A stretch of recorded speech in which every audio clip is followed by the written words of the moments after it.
Blog Talk Radio. And good evening. Welcome to another edition of the Bachelor News Radio Show on the Bachelor News Radio Network. I'm LA Bachelor. We thank you for joining us this evening and every evening. You could be doing anything else, and you decided to check in with us. We certainly do appreciate you doing so. The number to reach us, 646-929-0130, 646-929-0130 is the number. And our chat room is open there. If you listen online at our blog talk place, you certainly can look at us there or chat with us there, I should say. We appreciate you wherever you are tuning in to the show right now. You can also hit us up on Facebook at Pad Nation, on Twitter, Pad Nation 2, on YouTube as well. If you're watching live, definitely hit us up there. Want to go to my guest. Always a pleasure to have him on. Not as much as I'd like to, but he always comes on with great insight and articles. He is an award-winning author whose most recent book is the novel In Motion. He is Andy Piascik. And Andy, I appreciate you coming on. I hope all is well with you and your family in this COVID time and your holiday time. Well, thanks for that, LA. Yes, everybody's doing okay, struggling a little, but in good health, and thanks for having me on. Yeah, it's been some kind of 2020, to say the least. We played a song about Santa Claus going straight to the ghetto. You wrote an article I thought was a brilliant article on mutual aid, but you talked about more specifically Bridgeport Mutual Aid, where you reside in Connecticut, and took the history of mutual aid. Talk about what led to writing this article and explain to people what mutual aid is. Well, there's a couple of reasons. First of all, because of the crises that we've gone through this year, because of the COVID pandemic primarily, we've seen a dramatic increase in mutual aid activity. And that's largely because people were seeing a definite need among their neighbors and people wherever they were living, on the one hand, and the totally inadequate, if not criminal, lack of response at various levels of government, particularly the federal level, but other levels as well. Mutual aid, in a nutshell, is basically people banding together to address whatever needs they may have, especially in some kind of a crisis, although it doesn't necessarily have to be a crisis. And for the most part, it's a kind of localized activity where people in your neighborhood or in the same city that you live in, community, however you want to define it, band together to address a problem that they're seeing. But it can also be national or even international in scope, and it has been as it's played out over the centuries, really. As I say at the beginning of the article, I mean, it's been a key thing to the survival of the human species going back to the earliest days of human beings. I think the narrative that we are told is this kind of Darwinian, each person for themselves, survival of the fittest kind of ideology. In reality, I think what you see much more frequently is people being aware of the commonality and of the vulnerability of the group as a whole, with any part of the group being in danger. So it's really something that, even though people didn't use the phrase mutual aid, has been kind of central to human societies as far back as you want to go, and persists, right up until this day in many, many different forms. Well, let's talk about some of those forms because, mutual aid essentially is social programs nationally. Let's keep it here in the United States. And so you define it as such. Some would call it, public housing or food stamps or whatever the federal government has to do, or the local government has to do, the state government has to do. Do you think that mutual aid in that aspect is sort of a dirty word now, that this country, as we've seen, 70 million people voted for someone who wouldn't be for any kind of aid? Typically, I guess, would say that a lot of people in this country feel that that type of aid is bleeding the country, if you will. Well, I think we should distinguish a couple of things. First of all, mutual aid does not really address specifically government programs per se. I mean, government programs that are designed to assist with individuals who are low income or without housing or without jobs or whatever is essential and has come about historically through organized pressure and organized resistance by large segments of the population. When we're talking about mutual aid, it's a kind of more specific term as far as people at the ground level, kind of without very much or any assistance from the powers that be, organizing themselves. So in other words, when I got into some of the historical references that are just recent, and these are just mostly from the last 50 or 60 years, I mentioned the Black Panther Party that came into being in the 1960s. And one of their touchstone programs was a free breakfast for children, which they established in many cities around the country. Oftentimes it was 7 days a week, depending on how the resources were and how long they were able to implement it. And it came about from an expressed need, a very clear need in communities where children were often going to school without having eaten breakfast. And so the kickoff was sort of people who had some understanding of the problems and took some initiative to address what could be done about it. And then as the Black Panther Party grew and developed and established new kinds of work, there were responses from people in the community as to what else was needed. People who had some expertise came forward and offered their services. So you ended up also with things like free schools, where there was a kind of Afrocentric curriculum. History was taught in a kind of more honest way than it was taught in the public school system, say. You also had mobile health clinics where committed healthcare workers and others who maybe could do jobs that weren't professional in orientation, like drive the vehicle or whatever might be involved, would go to underserviced communities where there were few clinics or few doctors' offices with portable x-ray machines. They would do sickle cell testing.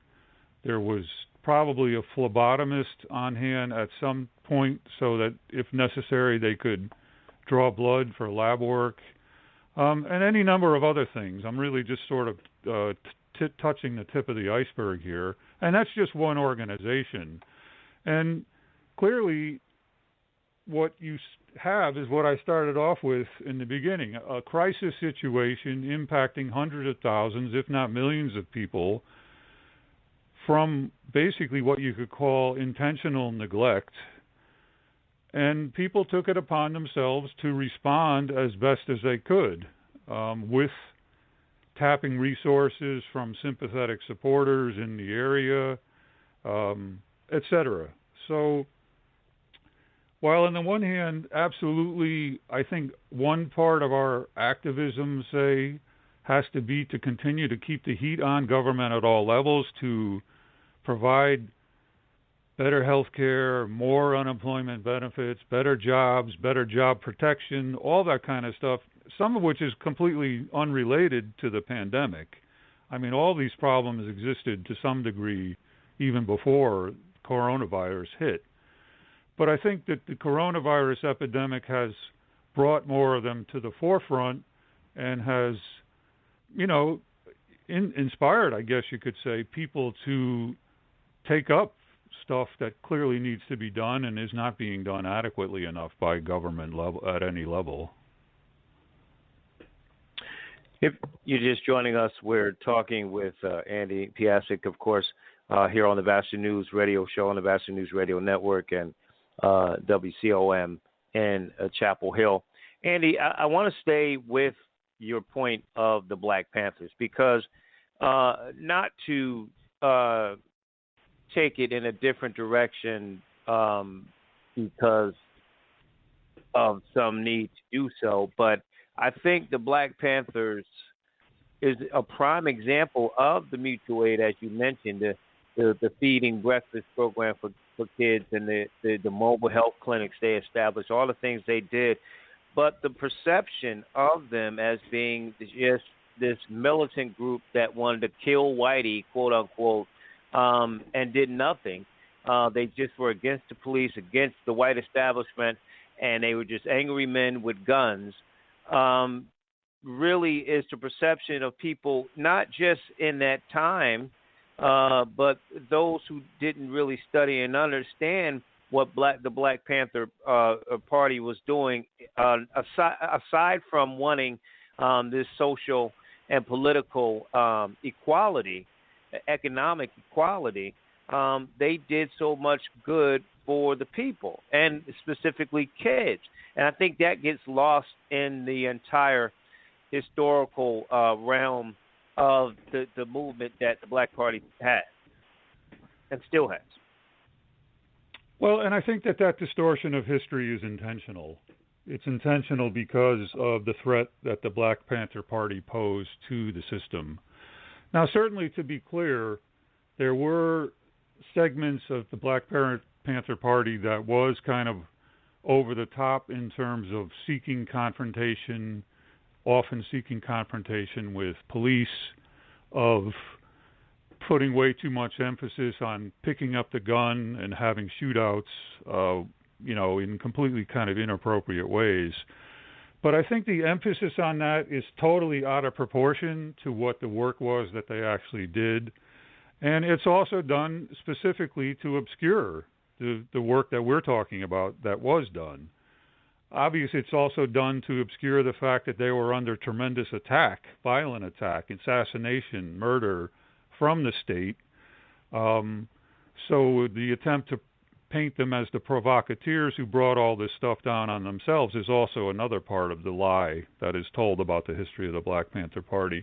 But the good thing is that there's all kinds of great scholarship and writing and documentary movies and all kinds of things coming out. Uhuru Williams, who is actually a native of Bridgeport and for many years was a professor here at Fairfield University, has put together a couple of books about the kind of cadre, the rank and file members of the Black Panther Party and what the work they did in various cities looked like. And he's just one. I mean, Judson Jeffries, Jama Lazaro, and any number of others, plus accounts told by members of the party themselves who weren't at the national level, who worked more in places like Baltimore and other cities. I have yet really to see any good accounts about the work that they did here in Bridgeport. But, so much of the emphasis is on Eldridge Cleaver and Huey Newton and the national leaders who, like everybody else, were flawed human beings, and some of their flaws were very kind of detrimental to the work that the group was trying to do as a whole. But I think when you dig deeper and you get down into what the rank and file were doing, and in the cities outside of Oakland and New York, where there was good work being done in those places as well, but the Black Panther Party was so much more than just the small number of national leaders who became sort of the symbols for this, campaign of fear. We all need to really be afraid of these people. Yeah, and I think what you said, a lot of it I agree with. I also believe that they believe that, and even in 2020, as you see people protesting, many of which do not carry guns. I think the feeling was the same, whether it been in that time and now, that we sick and tired of being sick and tired. And, the methods certainly, people would say weren't right, but black folks and minorities are sick and tired of being sick and tired. So I get what you're saying, though. This debate or this discussion, this article that you wrote on mutual aid, really, Andy, could be looked at two different ways, for and against, but in the same, but at the same. What am I trying to say? At the end of the day, it's still mutual aid. In other words, people who see the needs, and we'll get to Bridgeport in a second, see the needs to help people that are poor, that are hungry, that have no health insurance, want to help their brothers and sisters. They are their brothers' keepers. They have that feeling of helping in their community. So it gets done then. And then you have the side that feels like, again, going back to whether it's local, state, or federal government, that feels like you need to pull yourself up by your bootstraps. We don't want to help you, so go ahead. If you want to help yourself, hey, that's less work that we have to do at any kind of local level or national or state level. We don't have to provide these things. If you guys want to do it, that just helps us. That cuts the deficit and so on and so forth. Well, I think the best way to address your second point is simply to say it's one part of an overall strategy with greater social change in mind. People who engage in mutual aid are in no means letting any government agency off the hook, or are saying that there's no role for the government to play in terms of implementing better programs. I would say virtually every single person in the country who's involved in mutual aid, for example, is pushing hard for some kind of new stimulus bill that would include way beyond anything that they're really seriously talking about. A couple $1,000s a month per person in guaranteed income, for example, until the pandemic is over, and maybe even beyond, because the economy is clearly going to be damaged beyond repair, even as they're hauling out these vaccines. So I think that there may be certainly people who would react the way that you're describing, like, go do it because then we don't have to do it. But that's not really, I think, what our message is. Our message is that we're doing it both because it's needed to be done, but also because we're trying to build a togetherness so you start clearly with a core group of activists maybe, but the goal all along, while you're providing whatever the aid is that's in question, is to also galvanize and engage all the people that you reach, to underscore to them that, look, this is a basic human right that you're entitled to, but the only way that we're really going to get it is by working together.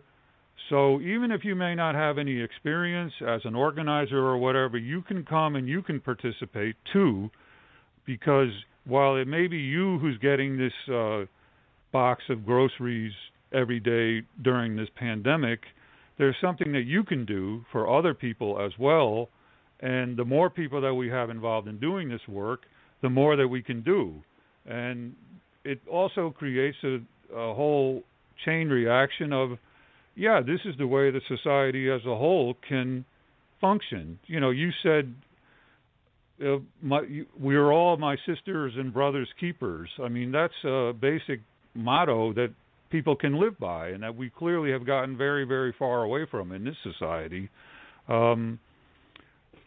So I think, yes, you do. Why is that, Andy? Why have we gotten away from that in this society, you think? Well, because it's profitable for a very small number of people who have become unfathomably wealthy. I mean, wealthy beyond anything that we can comprehend. I mean, when you're talking about billions and billions of dollars of wealth for one family or one individual. I mean, people read that or they hear it on news or they see it on TV when, there's some kind of game show or, gee, don't you wish you could get some cut of that, which is kind of dangled in front of all of us as, look, see, if you figure out the right angle, you can get your cut of all this wealth, which is really not at all true. Because if it were true, then more of us would be doing better. But, the system is founded on a lot of things, including white supremacy and the repression of all people of color. But it's also founded on this totalitarian control, really, that small segments of the population have over our economic life. And they're clearly making it known that they're not giving it up. Not only are they not giving it up, but if you look at people like Jeff Bezos and some of these others, Mark Zuckerberg and other billionaires, they're making money hand over fist this year. 2020 has been the most profitable year ever for some of these billionaire elites.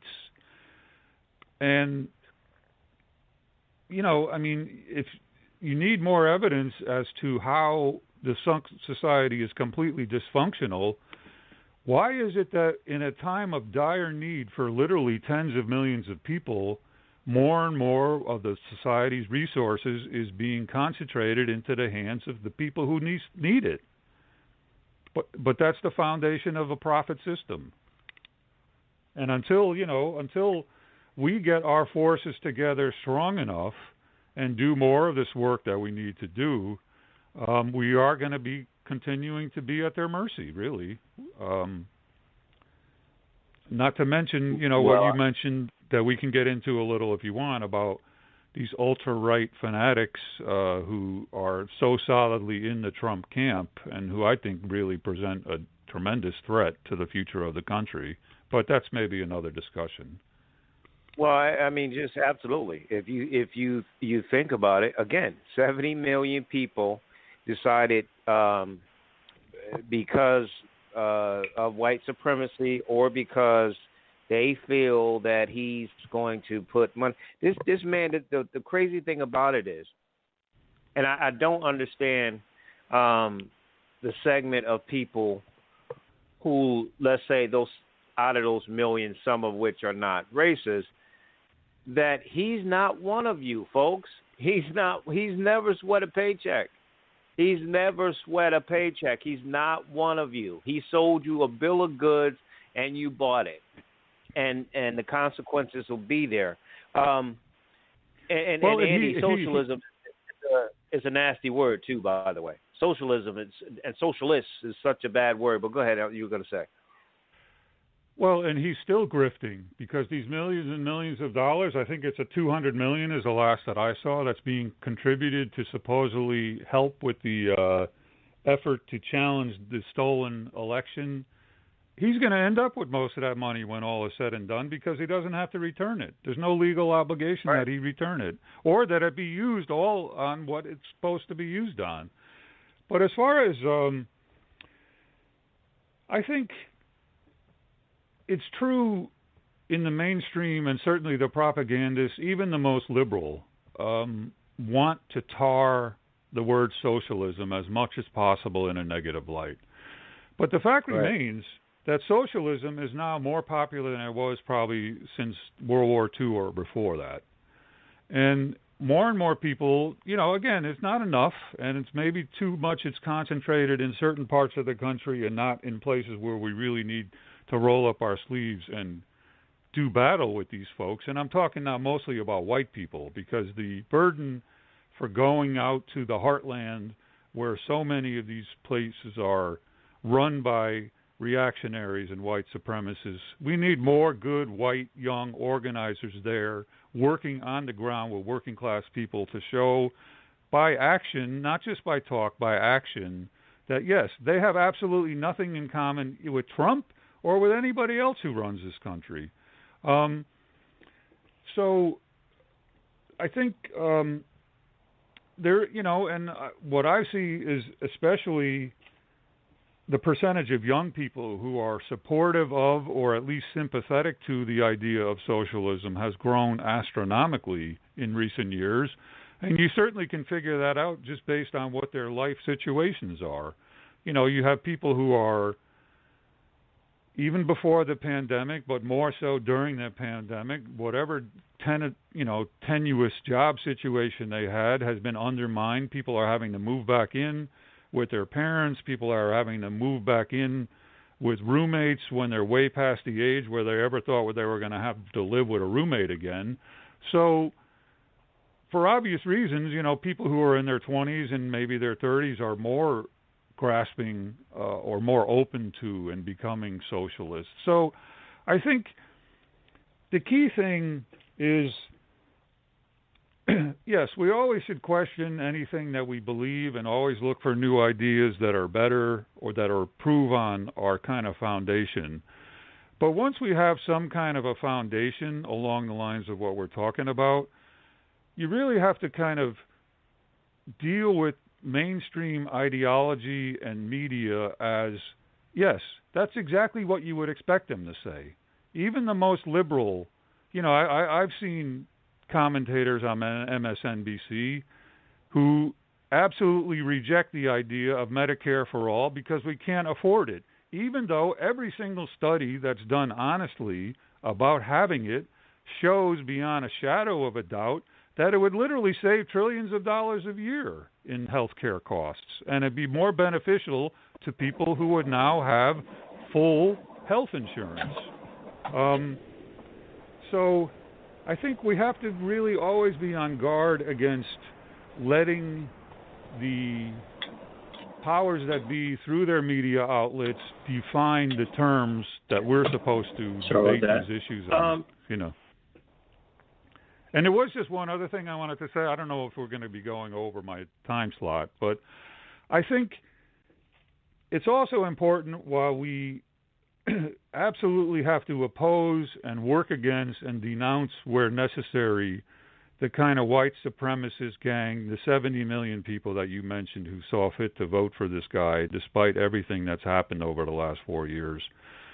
We also have to understand, though, that the neoliberal era, as it's called, which has been guided mostly by liberals and moderates, not by people like Trump or Mitch McConnell, but by people like Hillary Clinton and Bill Clinton and a whole gang of people who, corporate elites and Democratic Party elites, has ravaged, they've presided over the ravaging of much of the economy of this country, from, you know, the corporations with the blessing of the politicians uprooting factories and mills and plants from all kinds of places like Ohio and Pennsylvania, where we now see a groundswell of support for people like Trump.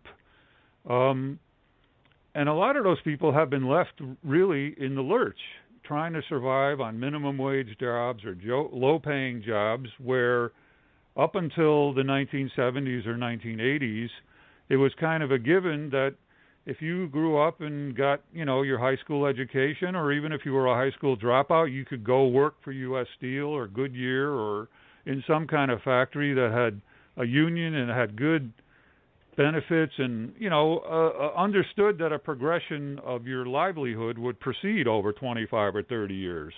Not getting into whether it was a good job or a safe job or one, you know, certainly you wake up on Monday morning, and a lot of times when you're working in a job like that, the last thing you want to do is go to work at a factory like that.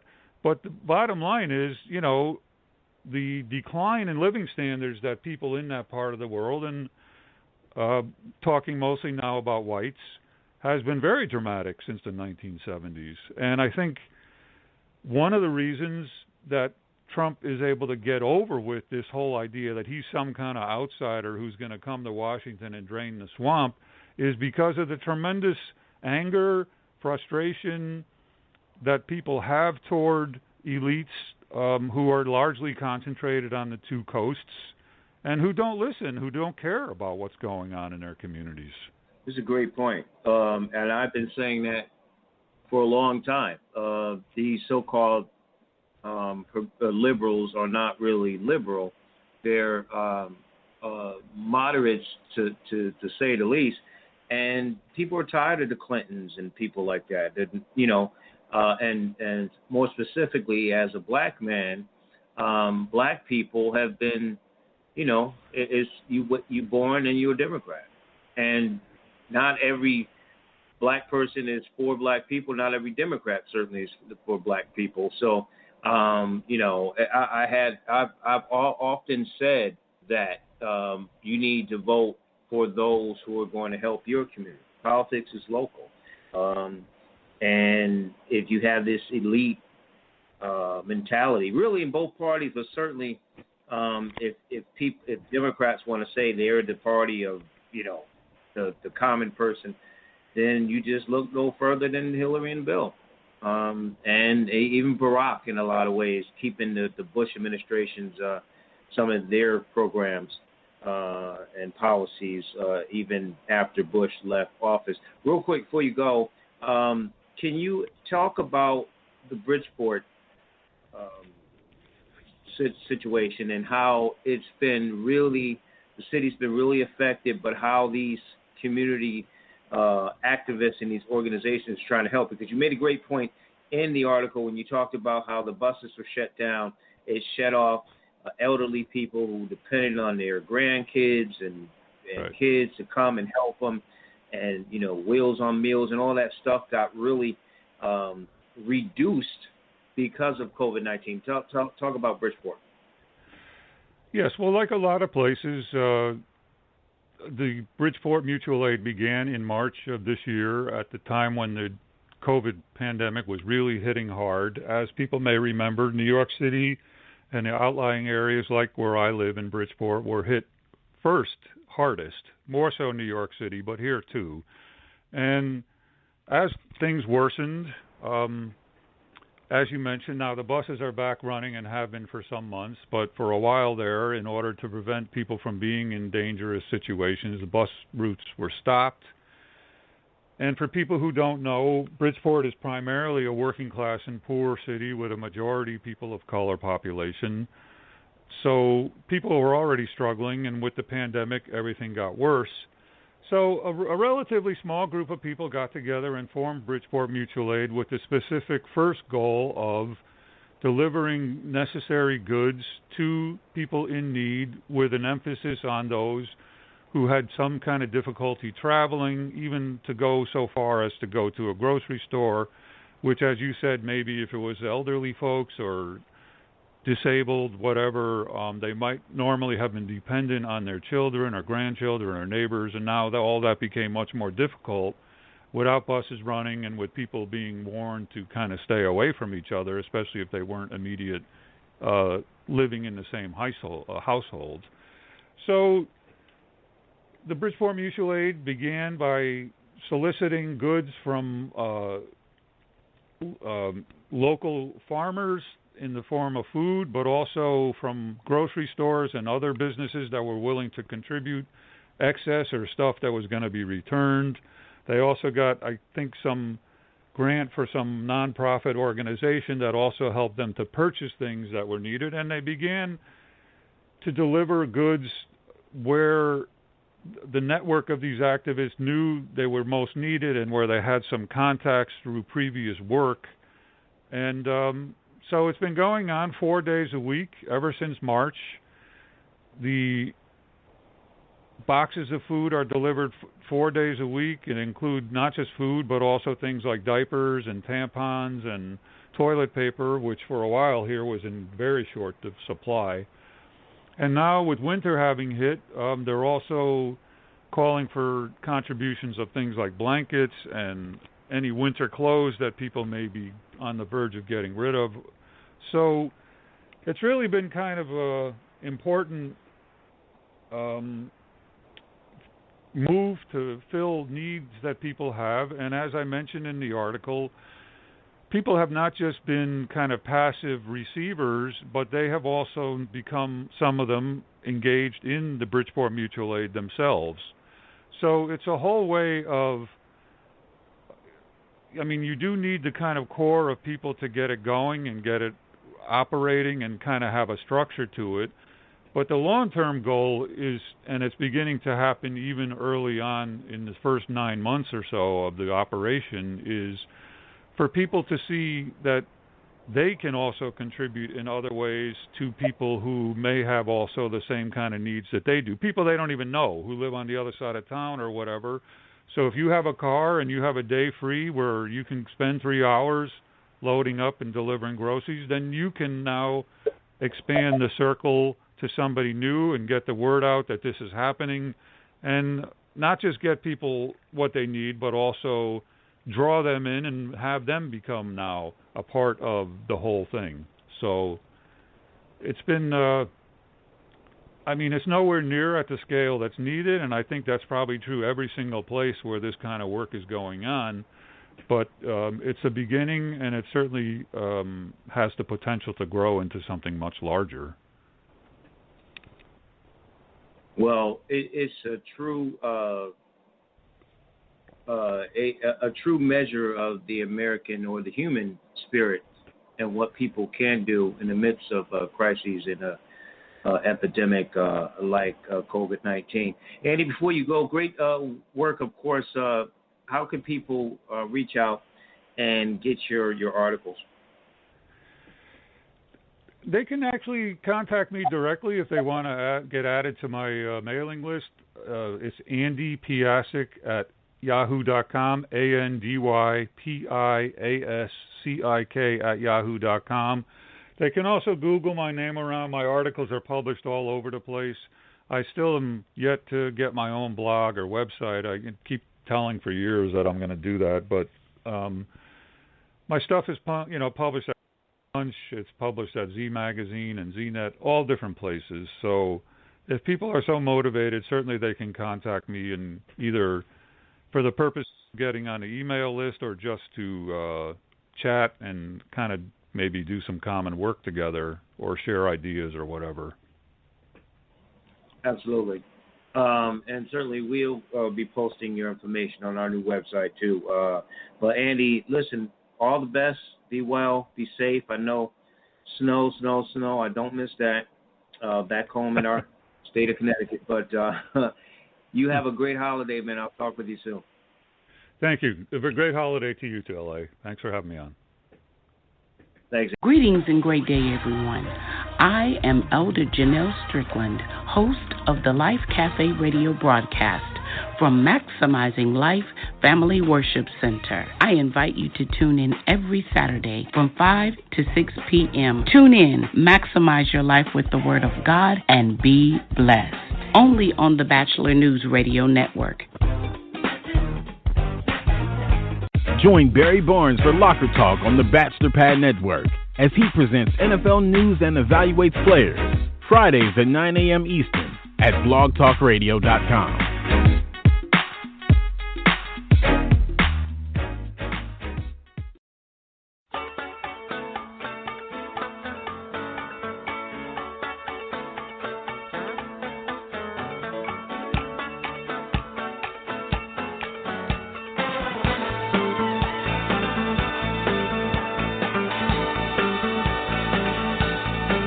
Do you remember when it was time?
Welcome back to the show. Don't forget, if you missed any part of our broadcast, you can go to our website, thebachelornews.airtime.pro, and listen to the show in its entirety at 8 a.m. and 3 p.m. Eastern Time at that website every day at thebachelornews.airtime.pro. Speaking of that, my next guest airs his show on Saturdays there on the Bachelor News Radio Network. He is a senior pastor at Maximum Life Worship Center in Greensboro, and the host, of course, if you will, the Life Cafe broadcast. It airs, as I mentioned, every Saturday at 5 p.m. Eastern Time on the bachelornews.airtime.pro. He is Pastor Omar Rojas. And Pastor, it's always a pleasure to have you on, sir. Absolutely, always a pleasure to be on with you. Thank you so much. And I always have you on. You always have great answers for some thought-provocative topics. And I wanted to have you on. We just finished this election, and even with that, people want to feel like they can breathe now. The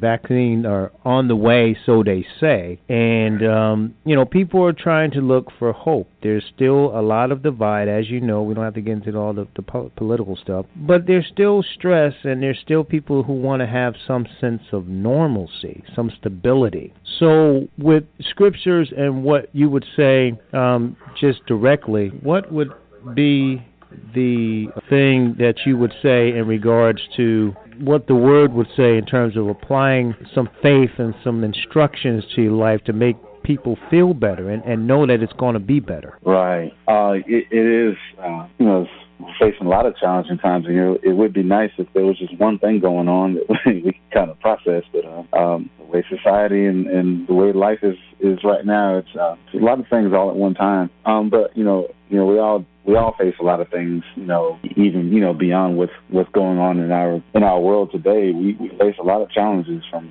day to day, and so for those of us believers, it's one of those, as the scripture would say, to hold fast to our profession of faith, and another that says in due season we'll reap if we faint not. And so challenging as things are right now, we still do have to look to God. We have to look to God in these situations, and again, hold fast, believing that He will, show up as He has in times past. And that's one of the things that I do personally is I reflect on different times that He has come through for me. Of course, while I was going through a specific something, I didn't necessarily see a way out. But hindsight, I can see where He showed up for me, and so I personally take the time to look back at those times and remind myself that even though I may not see in the way I want to see him in this situation, He's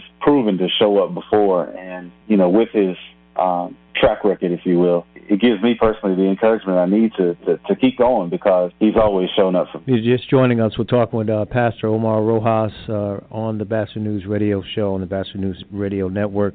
Pastor, have you had to do much counseling, if you will, many of your sermons in the midst of this virus, even leading up to it, and with the chaos of the political climate, the racial climate? Have you had to do more in that area because of it? I wouldn't say I've had to do more, but I've with those particular things in mind, but maybe as a result of just a whole bunch of things, a culmination of things. There has seemed to be more conversations and advice giving, if I can just use the proper terms tonight. Just some more wisdom giving at this particular moment, because as we're talking about, there seems to be a lot of things going on, and again, I believe it's just because of all of these things all happening all at one time. COVID-19 and what we've been living through, this pandemic we've been living through for, I'm not sure how many months now, roughly since February or March of this year. About 9 months, I believe.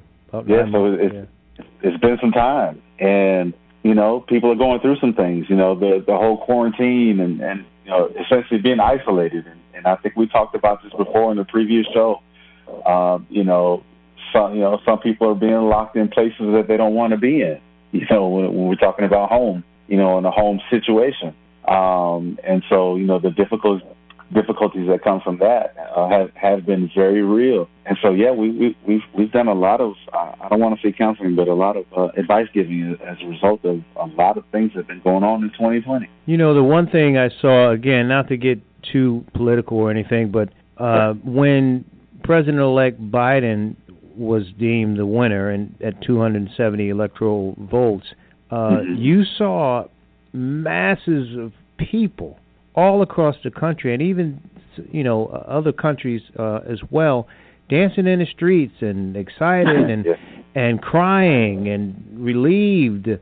Do they miss, though, even believers, do they miss at the end of the day that with everything that was going on, and again, just trying to not to be biblical as you're the scholar, but did they miss that God is still God? Did they miss the point? Are they? You thinking they're getting that? I mean, because they sell, the wicked witch is dead. If they're not a Trump supporter, so they're dancing in the streets and doing all these things. Do you feel like we're not getting the point after all that's gone through, and after all we're still going through? I do think that we have, just as believers in general, it almost seems, and you hit the nail on the head in asking the question, is that I think we've lost sight of the fact that as believers that we should and ought to believe that God is in control, and I think we've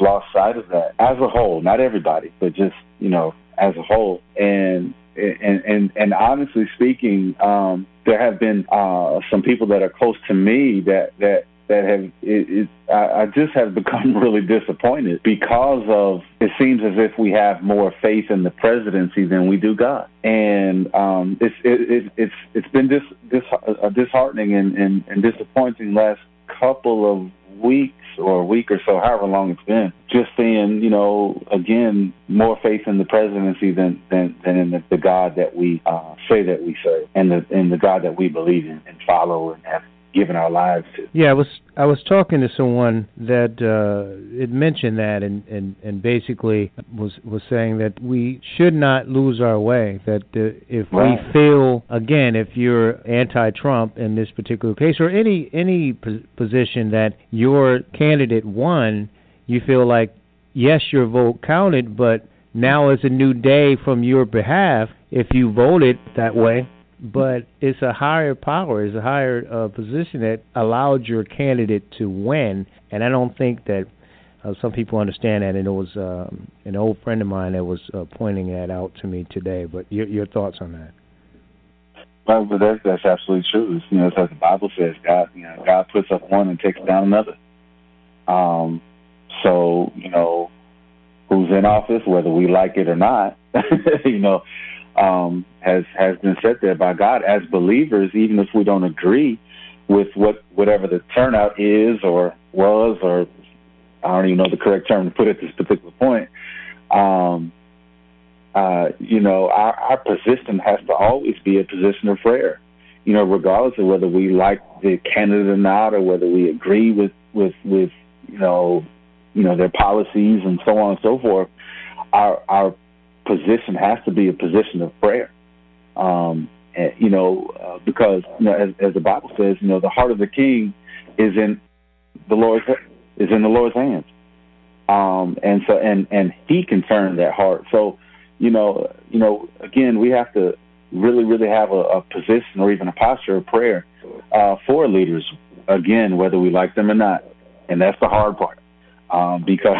And this is going to be tough, but we oftentimes only pray for the people that we like, but that's not what prayer is about. And so again, we have to pray for our leadership, whether we like them or not, so that we can see God move on our behalf, on the people's behalf. What do you think of? I was reading online for it was a Christian site, and there were some people that said,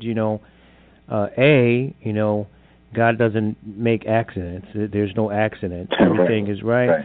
But B, that this COVID is lack of a better word, is something that God allowed to bring people together to send a clear message. Is that what you understand? I can understand that, but I can also say that it could be the result of poor decision making, or even based on how it's spread. For some, not all. Through touching things we're not supposed to be touching.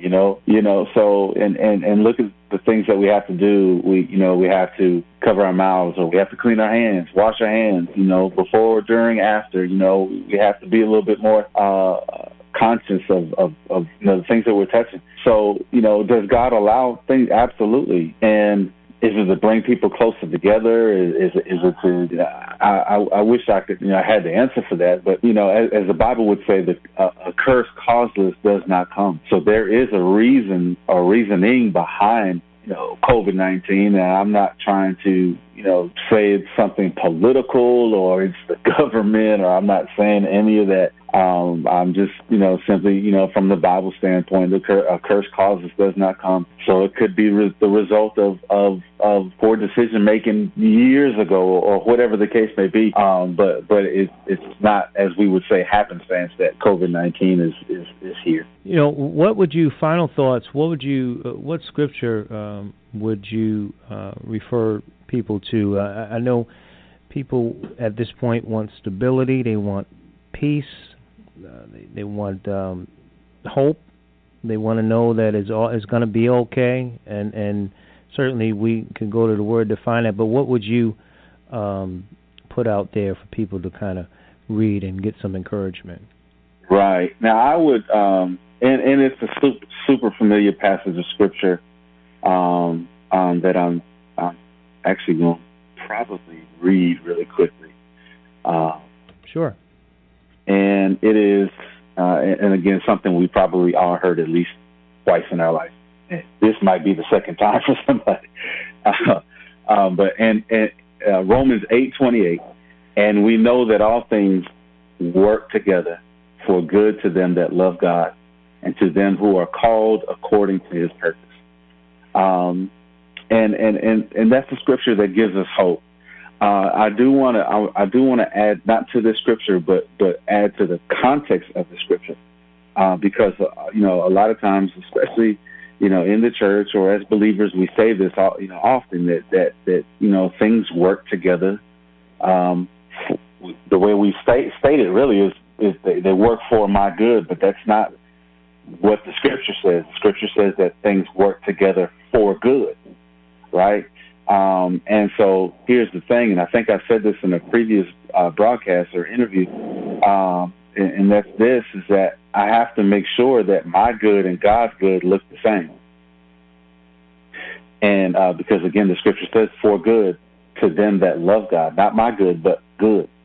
I say that because all these things, these experiences that we're having, these situations that we're facing, these dilemmas, these issues, and whatever word we want to use tonight, it's going to work for good. And here's the beauty of it working for good, and that's this, is that this passage of scripture talks about things working for good. These things work for good when we process them in prayer. So tonight, if I can encourage anybody in situations and things that we're going through, is that to always keep that line of communication open with God.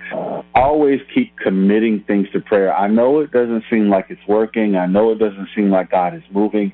But if we continue to process these things in prayer, even when they're not moving, even when things are stagnated, not moving, if we continue to process those things in prayer, continue to share our hearts with God, the parts we want to share and the things that we don't want to share with God. If we continue to process those things out in prayer, that's when Romans 8:28 is literally unlocked for us, where things start working together for good when we process these things in prayer. So I encourage you, for those who would like to read the Bible, go back and actually read Romans 8 in its entirety, and you'll see and be able to capture that Romans 8:28 comes after prayer. So, a lot of times we get mad with God because things may not be working for our good, but my question is have we really processed these things in prayer? Have we really committed these situations and circumstances in prayer? So I don't want to go over my time. I know that I'm long-winded. No, but please, by all means, continue to process these things in prayer, and then we will see these things work together for good. And it's funny too, Pastor, that someone had emailed me. You mentioned, purpose, and someone emailed Proverbs 19:21. Many are the plans in the mind of a man, but it's the purpose of the Lord that will stand. And someone also wrote or sent in, "For I know the plans I have for you, declares the Lord, plans for welfare and not for evil, to give you a future and a hope." And that's Jeremiah 29:11, one of my actual favorites too. Pastor, before you go, please do let people know where they can find your church, your church times, and all of that information, sir.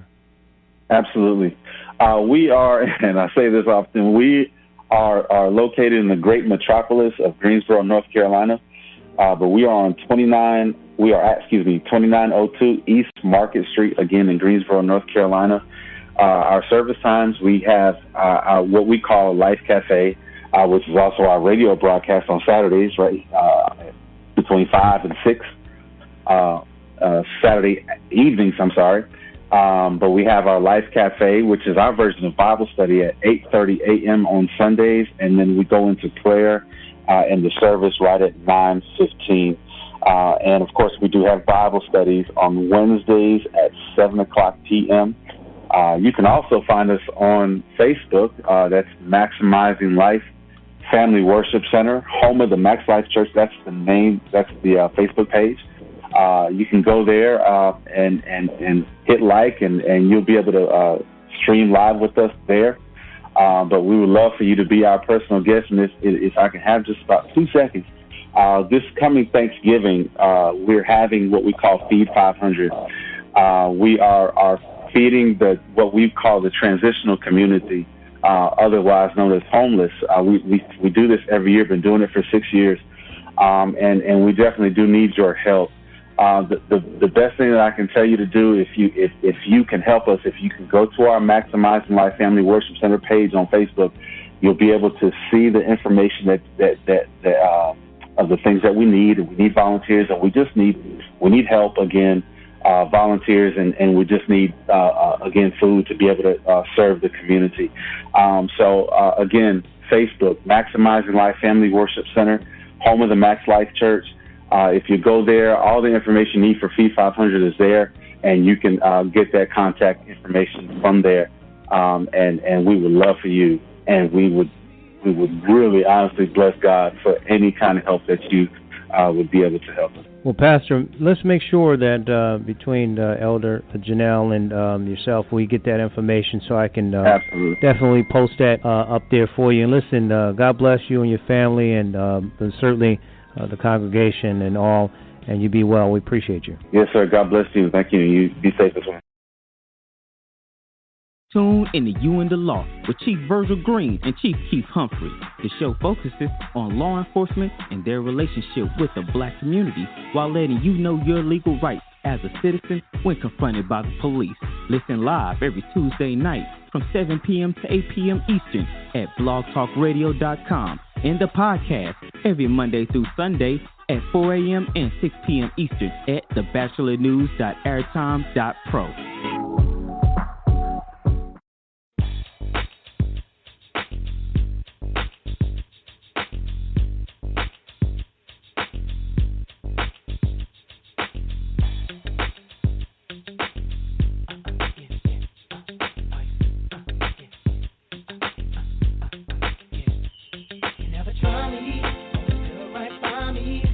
Make a lie behind me.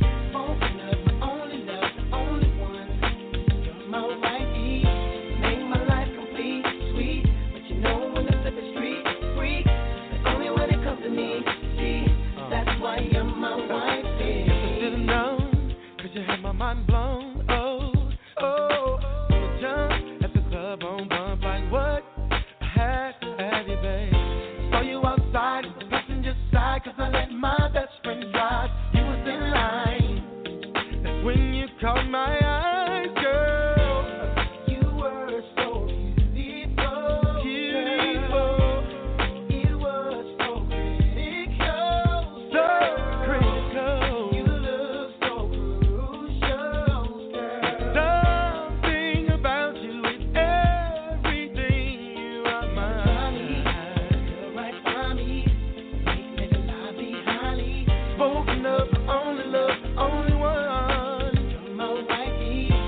Yo, Larry, man, you think you can sing the song today? It's kind of hard today, you man. Pull it out. Buddy, no, man, Melvin, it's too hot for me, man. Well, look, hey, here, dude, come on, man, come on. Hold on. Kick it, shut him, shut him, shut him, shut him, shut him, shut him, shut him,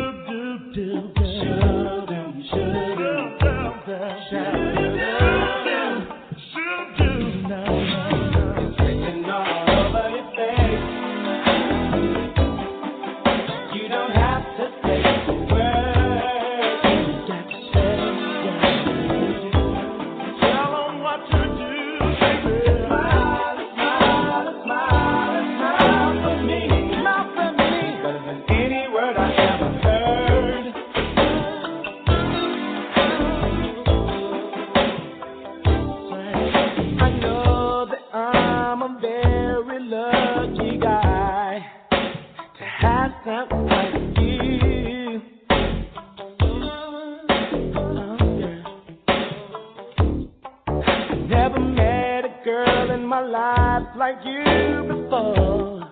You make all my dreams come true. Oh, I love the way you carry you. You have a lot of class in your face.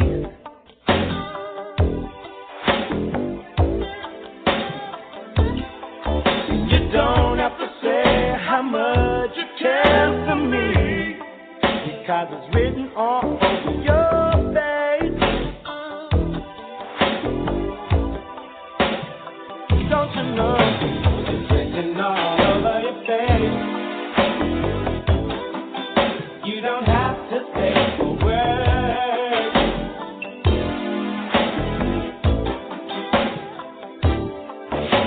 Smile, smile, smile, smile for me.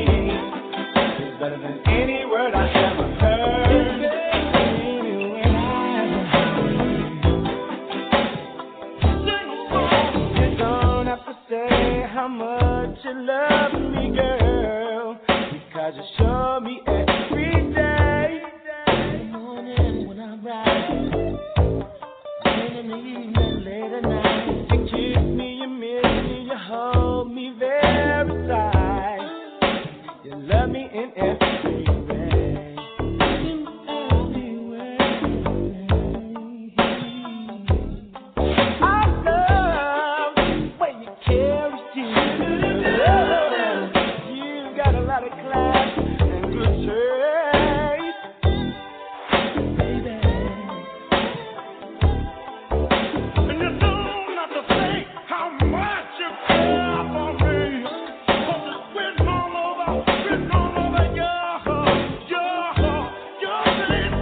Let's just go to somewhere. We out of here. Yo, Mel. I love you. Better than any word I ever heard. Yeah. Written all over your face.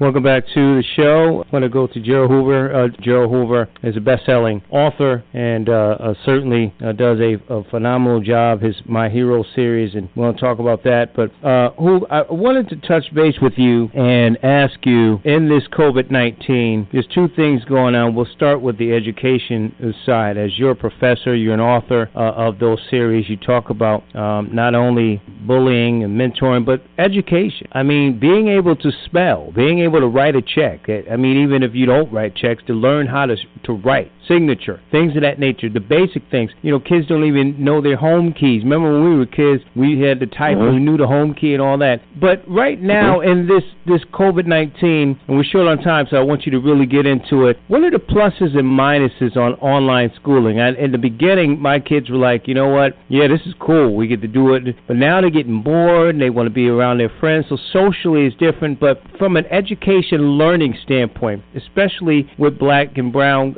kids who are not only disadvantaged in some cases in neighborhoods, the books and all of those things, what's the pluses and minuses of learning online? Well, I'm going to go with more of it ain't that many pluses to me. I think it's more of the pluses that there's something happening as opposed to just being shut down and there's nothing happening at all. So at least there's something tangible that's being used. You know what I mean?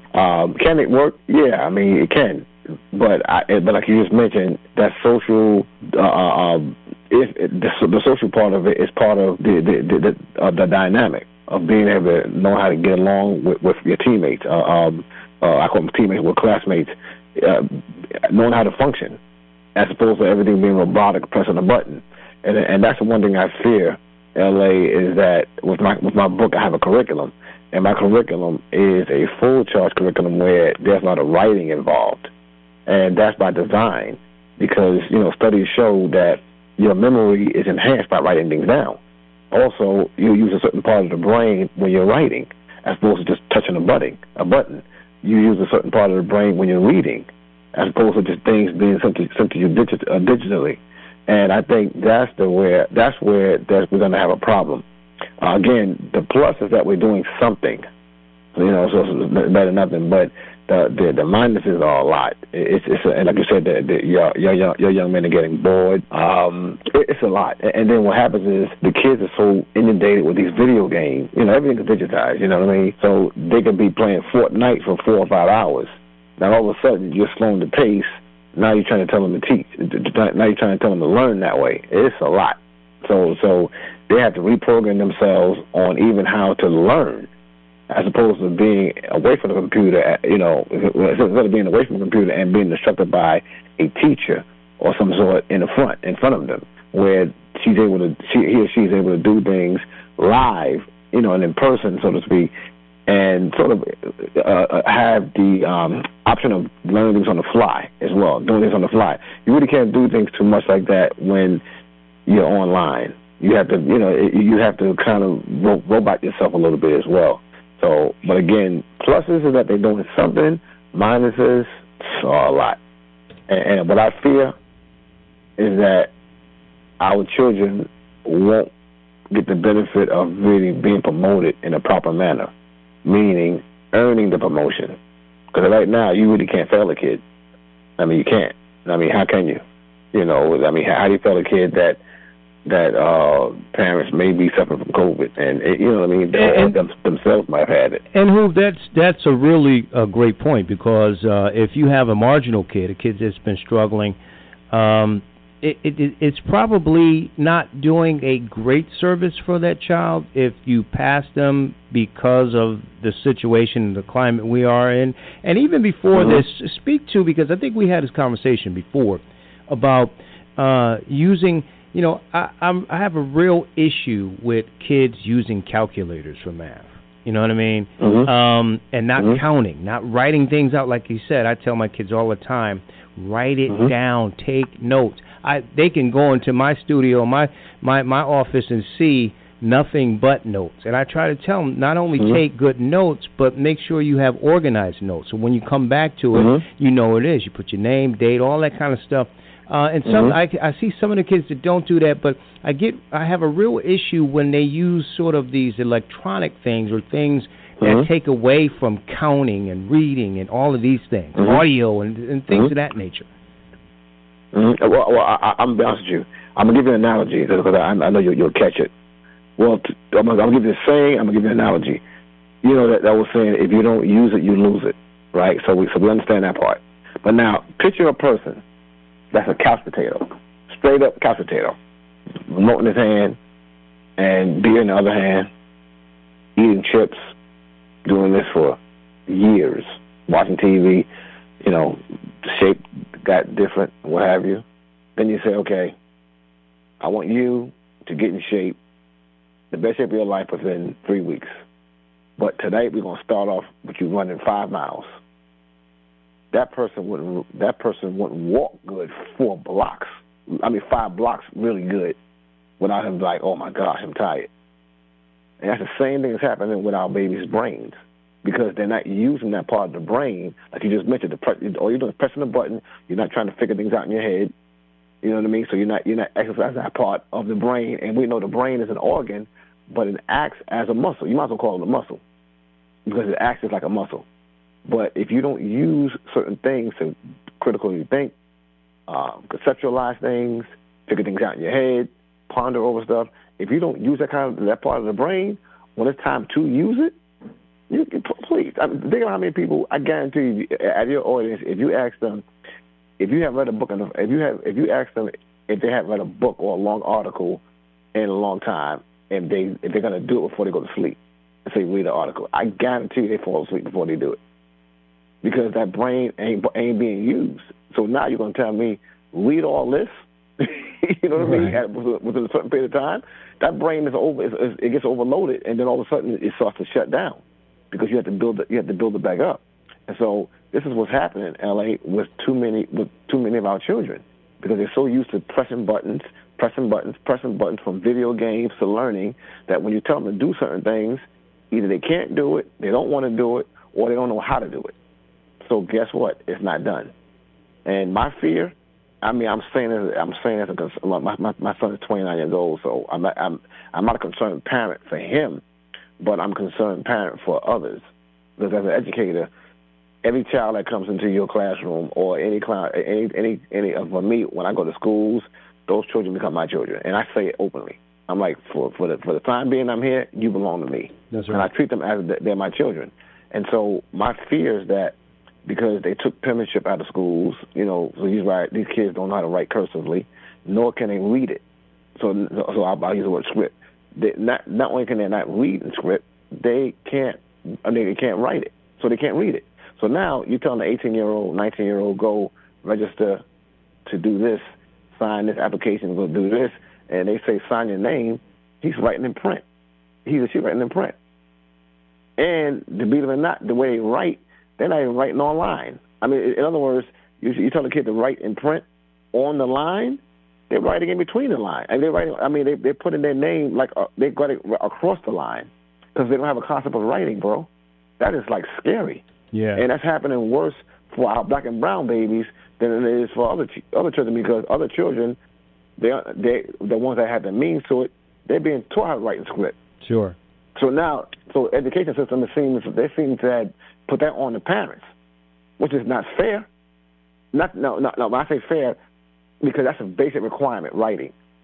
You know what I mean? That should be something that should be cataloged in schools and should be progressed in schools because LA, that's how we learn. You know what I mean? Our timetables, we did that in school. Right. Our writing, our penmanship, you know, writing between the lines, our tracing. You know what I mean? We did that in school because it was part of our curriculum. Although I write like a doctor without the money, but sign like a doctor. Hey, me too. And here's the funny thing. Me too, and I'm ambidextrous with it. I can write with both hands, left hand, right hand. I can do both, and I can write equally sloppy. So we're in the same boat. Yeah. I get that. But at the end of the day, my friend, we can read that. We can read some other sloppy handwriting too. because we're accustomed to doing it. Right. You know what I mean? But again, our babies aren't getting that privilege, and with that, they're going to lose so much in this fake, illusion-filled, digital-based world. Right. Because it's really an illusion. Yeah. It's an illusion, bro. It's an illusion. These smartphones have made us dumb.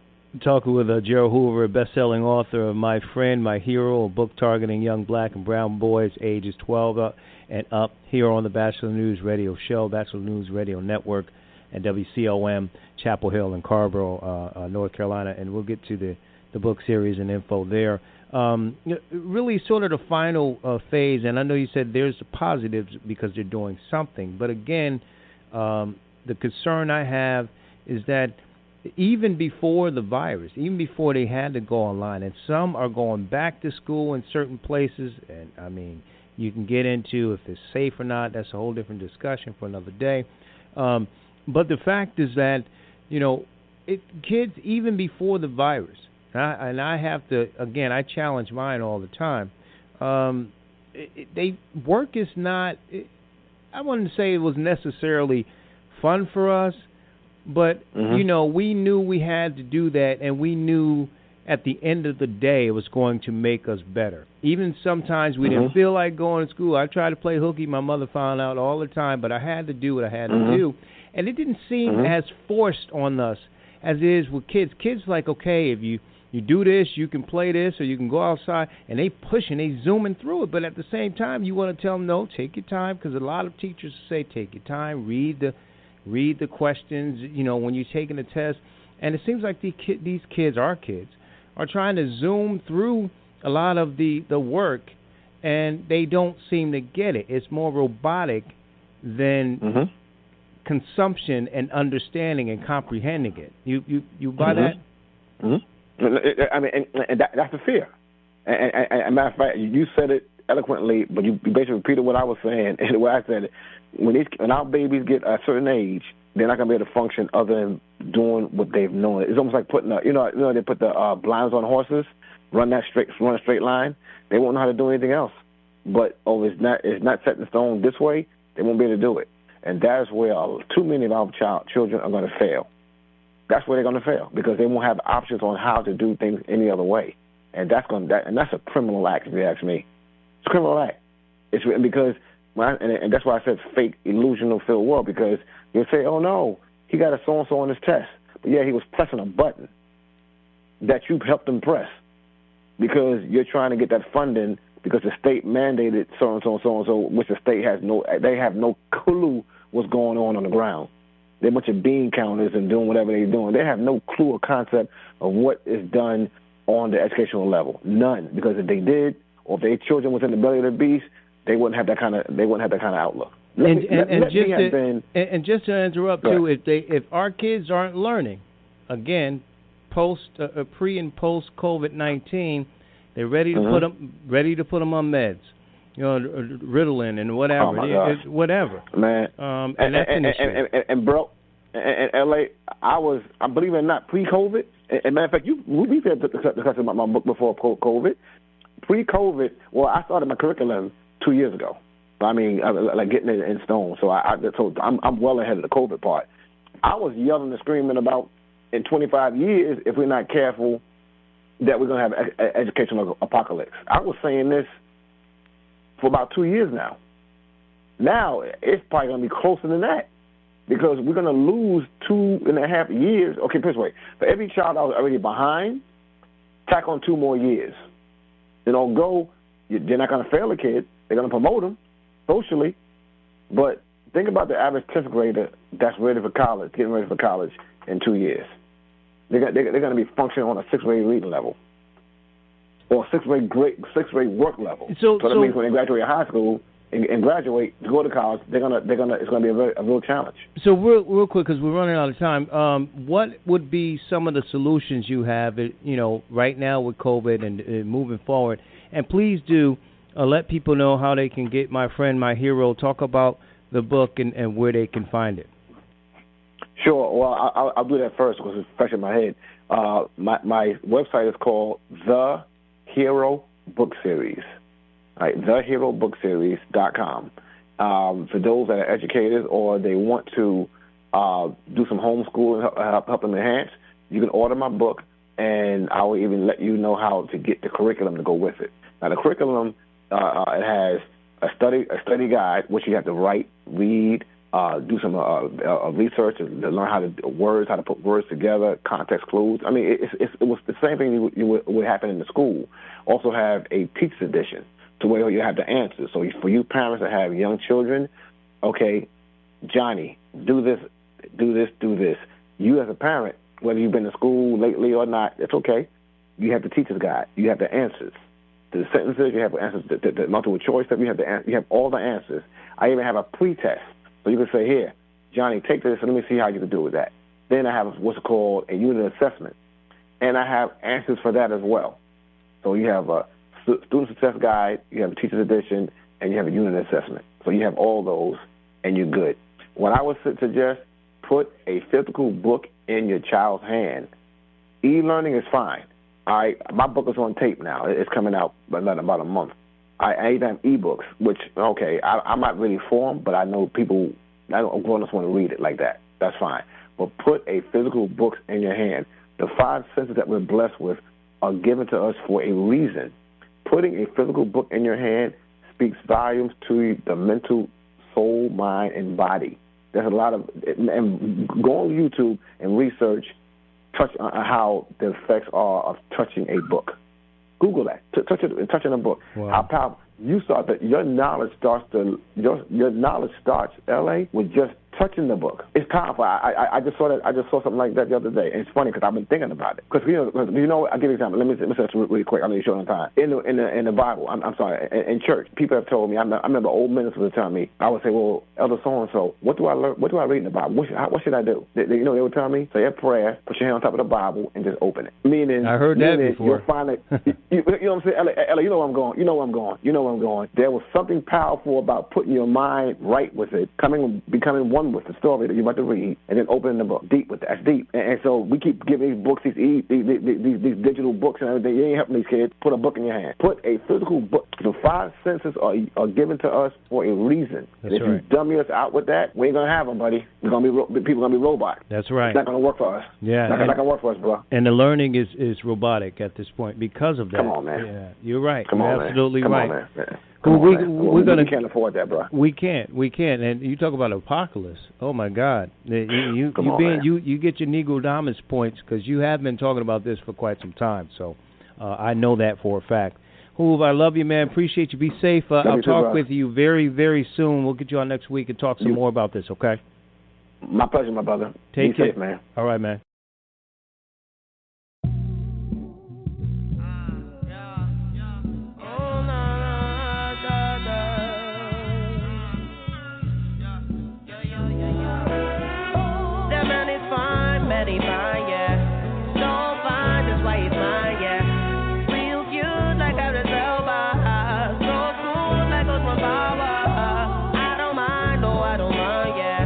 If he got that very size, yeah.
Welcome back to the show. We thank you for joining us on this holiday week as we get closer to a new year.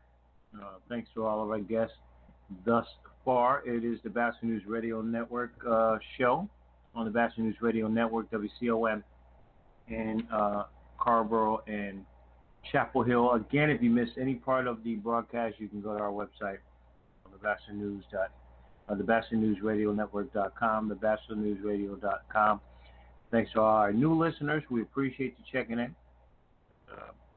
We appreciate you because you could be doing anything else in the world. I want to bring in my guests, a couple of my brothers, as we do a Brothers at the Round Table.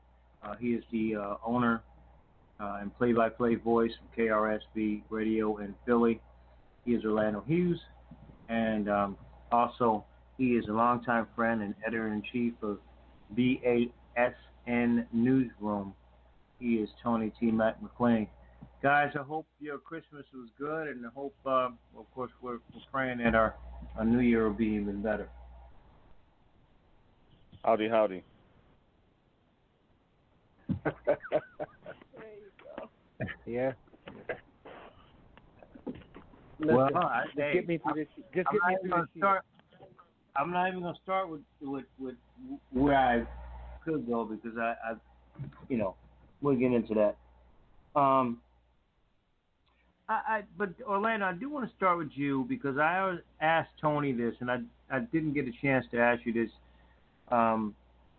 With COVID-19 being what is the story of 2020, and of course we lost another great ball player, Phil Necro, today.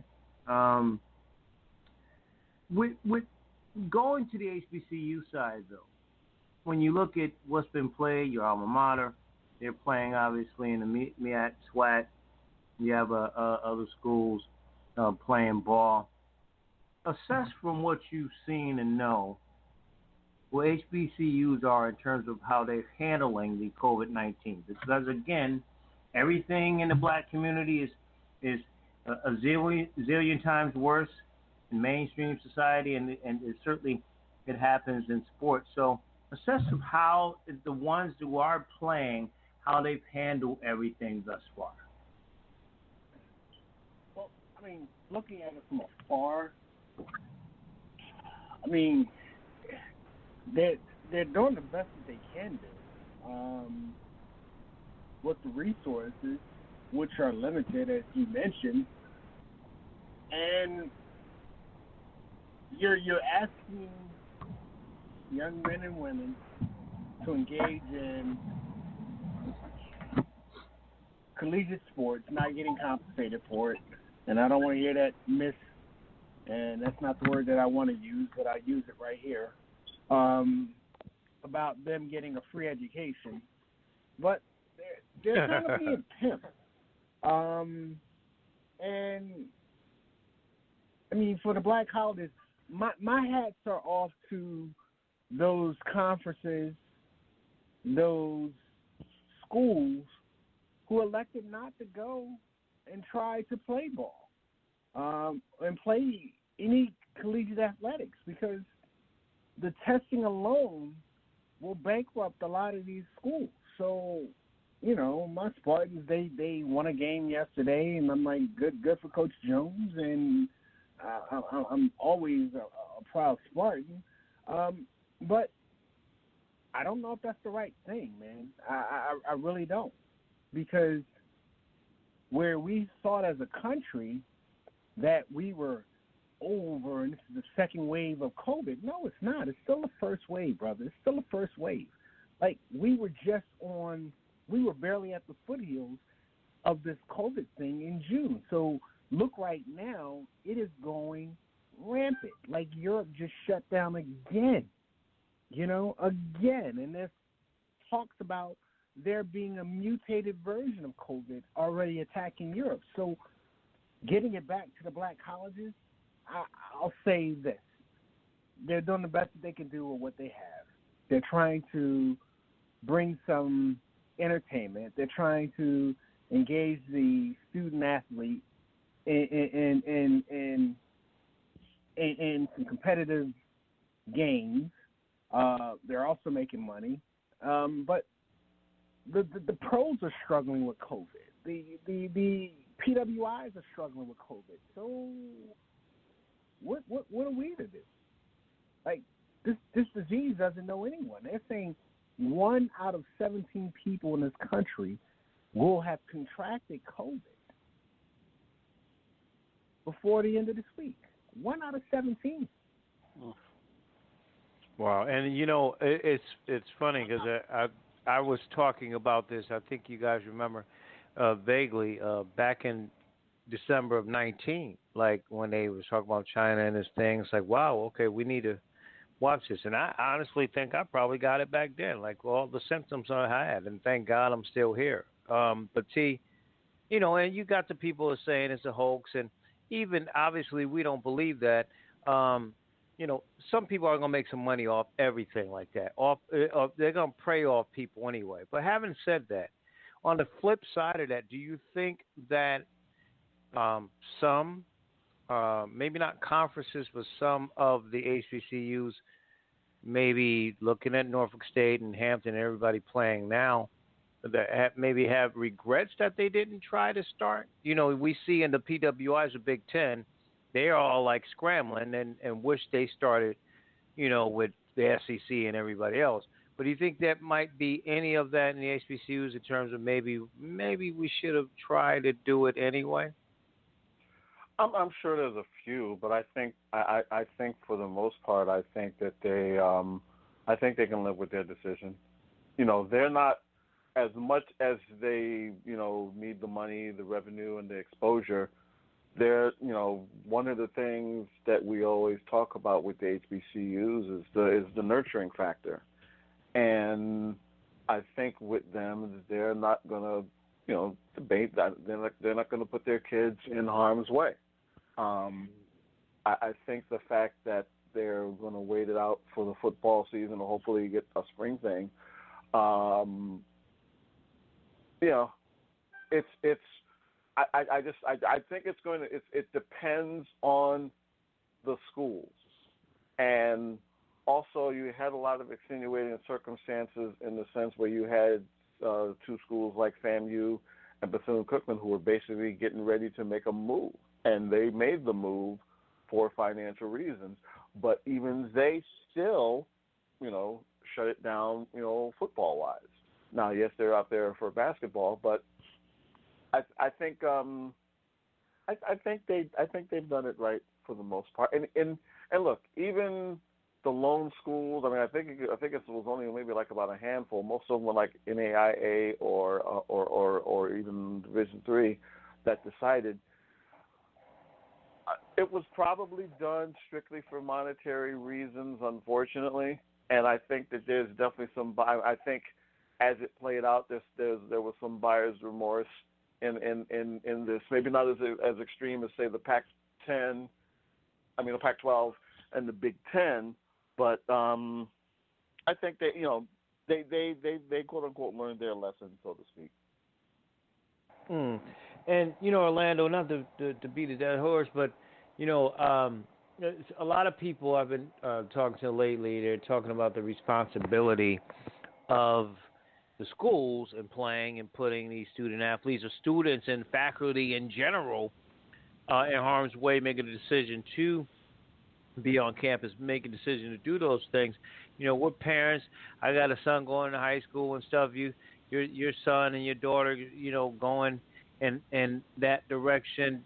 How much does the parents at the college level have in terms of responsibilities of sending their kids? Because you do have to weigh scholarships and different things like that. And, kids want to be kids. I mean, we call them kids, they're young adults. These women and men, they want to play. They want to be in these situations. So how much does we as parents have to bear the brunt of anything that happens if they get sick? Not a popular answer, but I believe the parents have a lot to do with it. And then, you take that risk. And it's been a hot topic around my circle because I know a couple of folks that have children that are out there playing sports. And it's, you're trying to allow folks to, and as you say, young men, young women, you're trying to allow them to live their dream and have as much, keep things normal for them. Give them the opportunity. You don't want to rob them of their dreams. So there's a very, very thin line that a parent has to toggle across, because you can lose your kid if you tell your kid not to go to school. And I know some parents that have done that, but I know some parents who've done the other thing. But the brunt of the responsibility, your responsibility, and you know this as a father, your responsibility is to protect your kids, regardless of what the circumstance may be. It's to protect your kids. So I draw a line with that. So my kids, they may not like 60% of the things I do, but I'm doing it to protect them. There are some opportunities for which they have to go out and they have to experience for themselves. And you entrust in them that what you taught them, that they'll use their better judgment most of the time to get it right. And then be honest that, hell, if you're a kid, and we've all been at that age of freshman year in college or whatever, that we didn't do all the right decisions. And luckily for us, we didn't grow up in a digital environment as Hoover was talking about, because, our asses would be in trouble. We probably wouldn't be here doing this radio show if they were able to record and do the things. So this is new. So ultimately, to answer your question, the parents have the responsibility to protect their kids. So if you're a parent and you decided to let your kid go and participate in collegiate athletics, that's on you, because they have COVID.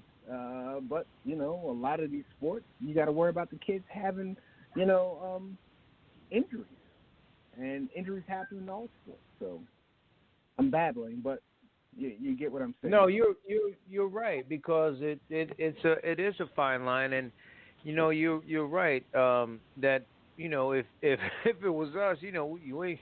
I know you saying it's what's best for us, but I don't want you to do that. You embarrassing me. I want to play. Everybody else playing. And it's a lot of that stuff too, Tony. When you look at that, because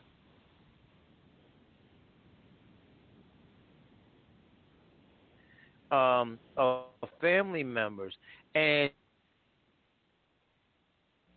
you don't want to wear a mask, that's fine, but you ain't gonna put me at risk. And that's really what it boils down to. Like, you have to make these decisions. It just makes it tougher for parents to make that decision, because it's not just about them. It's about making that decision. Well, do I want to have my kid in school and on Zoom calls and Zoom, schooling, or do I want to put them in the, their mom and I, we struggle with that. Like, do we want to do that? We got to do all the research and trust God and everything else. Like, it's a lot that goes into it, T. And I think of Trevor Lawrence, who was like, we are fine and this and that. He got COVID, and I don't want him to be sick. But he was one of the big vocal ones that, we need to play, and he's signing petitions and everything else. And he, 20 years old or whatever he is, and he's still a young adult. So, but, it's a tough decision, especially when you get to that level. Well, I'm not going to sit here and, be somebody's parent. But the hard decisions go along with the territory, whether it's sports or what have you. These are, end of the day, people were making life decisions here with COVID. It goes beyond just whether we'll allow you to play or whether we'll allow you to go. It's I'm supposed to take care of you, not the other way around. Now, personally, I think Lawrence getting COVID he didn't get COVID. He got a big case of karma more than anything else. But that's again that's something for another day. But no, parents, end of the day, parents are supposed to look after their kids. I know that if there had been a huge breakout of COVID within the Big Ten, those same parents that basically bitched and moaned to the president of the conference would be the same ones that would find a lawyer in a blink of an eye if one of their kids caught COVID or worse, and that's still something that could still happen because now we're in basketball. It's even though we're going into a new year and everyone's very, very optimistic, we're still, like Orlando said, basically, we're still there's no corner that's been turned or whatever. We're just the calendar, it's just that the year is changing and the calendar is ending, but the threats and the backlash for COVID, and now with the whole controversy over the vaccine or no vaccine, that's another 2-hour show in and of itself. Yeah, it really is, and it's a tough call. And you mentioned basketball. We're gonna come back to that, but I just wanted to get you guys' thought because a lot has been said about some people want to put it off on these big time programs in particular and their coaches, and they're coming together to try to make that happen so they can play. But it's a lot of responsibilities and accountability that goes on with that. But of course, if you believe in our opinion, you believe in the lies from the top from that guy and his $70 million, then it's going to be tough to sell it to whatever. Plus the money side. But it is what it is. I want to go to Dwayne Haskins. The reason being, Orlando, is because there's a couple of the brothers in. You got two other brothers in this particular NFC East division that I want to touch with you guys on. But start with Haskins. This kid has all the tools. It seems he's got the size and the arm. He threw for a crap load of touchdowns at Ohio State, so he can ball. But sometimes, at that age we're immature. But the problem is that the microscope that they're going to have on these kids is going to be 10 times worse when you're black, and when you're a black quarterback, it's 20 times worse, Orlando. So you have this kid, and I mean they're gonna do it anyway. Let's just be real. That's like Obama trying to pass something, and he ain't gonna get it through. Whether you try or not, they still don't like you. They still don't believe in you. They still don't respect you. And it's like that with the black quarterback in particular. But having said that, I think the maturity thing. These guys have to have some people around them. They need to hold themselves accountable. But I think what's going to hurt him in the long run, he may get another shot. I'm sure he will. Is that he had an Alex Smith who went through some stuff and some controversy, so he could have leaned on him or whatever. I don't know what's going on. He's not wearing masks at the strip club and all this crazy stuff. So what do you see in a kid like that? Maybe not just him, but just in that particular situation. We've seen with Cam, Carolina was, amazingly patient with Cam when Cam would do some silly things. Washington not having it, and I'm surprised because Rivera had Cam when he came in the league. And I'm not making excuses for him, but what do you say about this kid in this situation and how, as these young black quarterbacks coming in, because they're already looking for a reason to not say you're a quarterback in the league anyway. What do you say to these guys, and what can you say to a guy like this, and will he even get that opportunity to be a starter in the league? He'll get another opportunity, whether or not it be as a starter. We see Cam Newton sign for quarters on the dollar, if that. We see Jameis Winston as a backup, and when Drew Brees goes down, he's still holding a clipboard or a Microsoft Pad. We see Teddy Bridgewater not there. Tyrod Taylor going through things. And here's a guy who's from D.C., and I always says it's danger when you're drafted and you go back home. Maybe if you come back to your hometown as an older player, once you have that maturity in your head and you understand the business side of sports, you could be better. But he was set up to fail going to D.C. And you have Riverboat Ron down there, and Ron has a certain standard, and he didn't live up to that standard.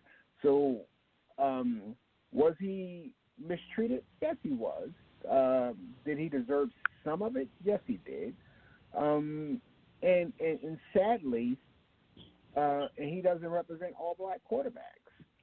But that's an attitude. That was an attitude that was brought forth by his experiences at Ohio State, doing what he wanted to do as a player. And again, he's back home, and he has money, and he thought he could do what he wanted to do, and not really have any ramifications from doing the acts. And sadly, he will now pay the price financially because it's not the NBA. He's cut in an embarrassing fashion, and they showed him his worth.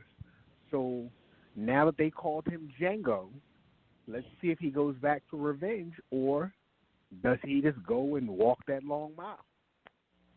And T, Orlando makes a lot of sense. The maturity. I mean, he's like this 15-year-old who wants to have the fake ID so he can get in the club. You know, that type of mentality. But now he got money, and Orlando's right. They did set him up to fail. Remember when he first started?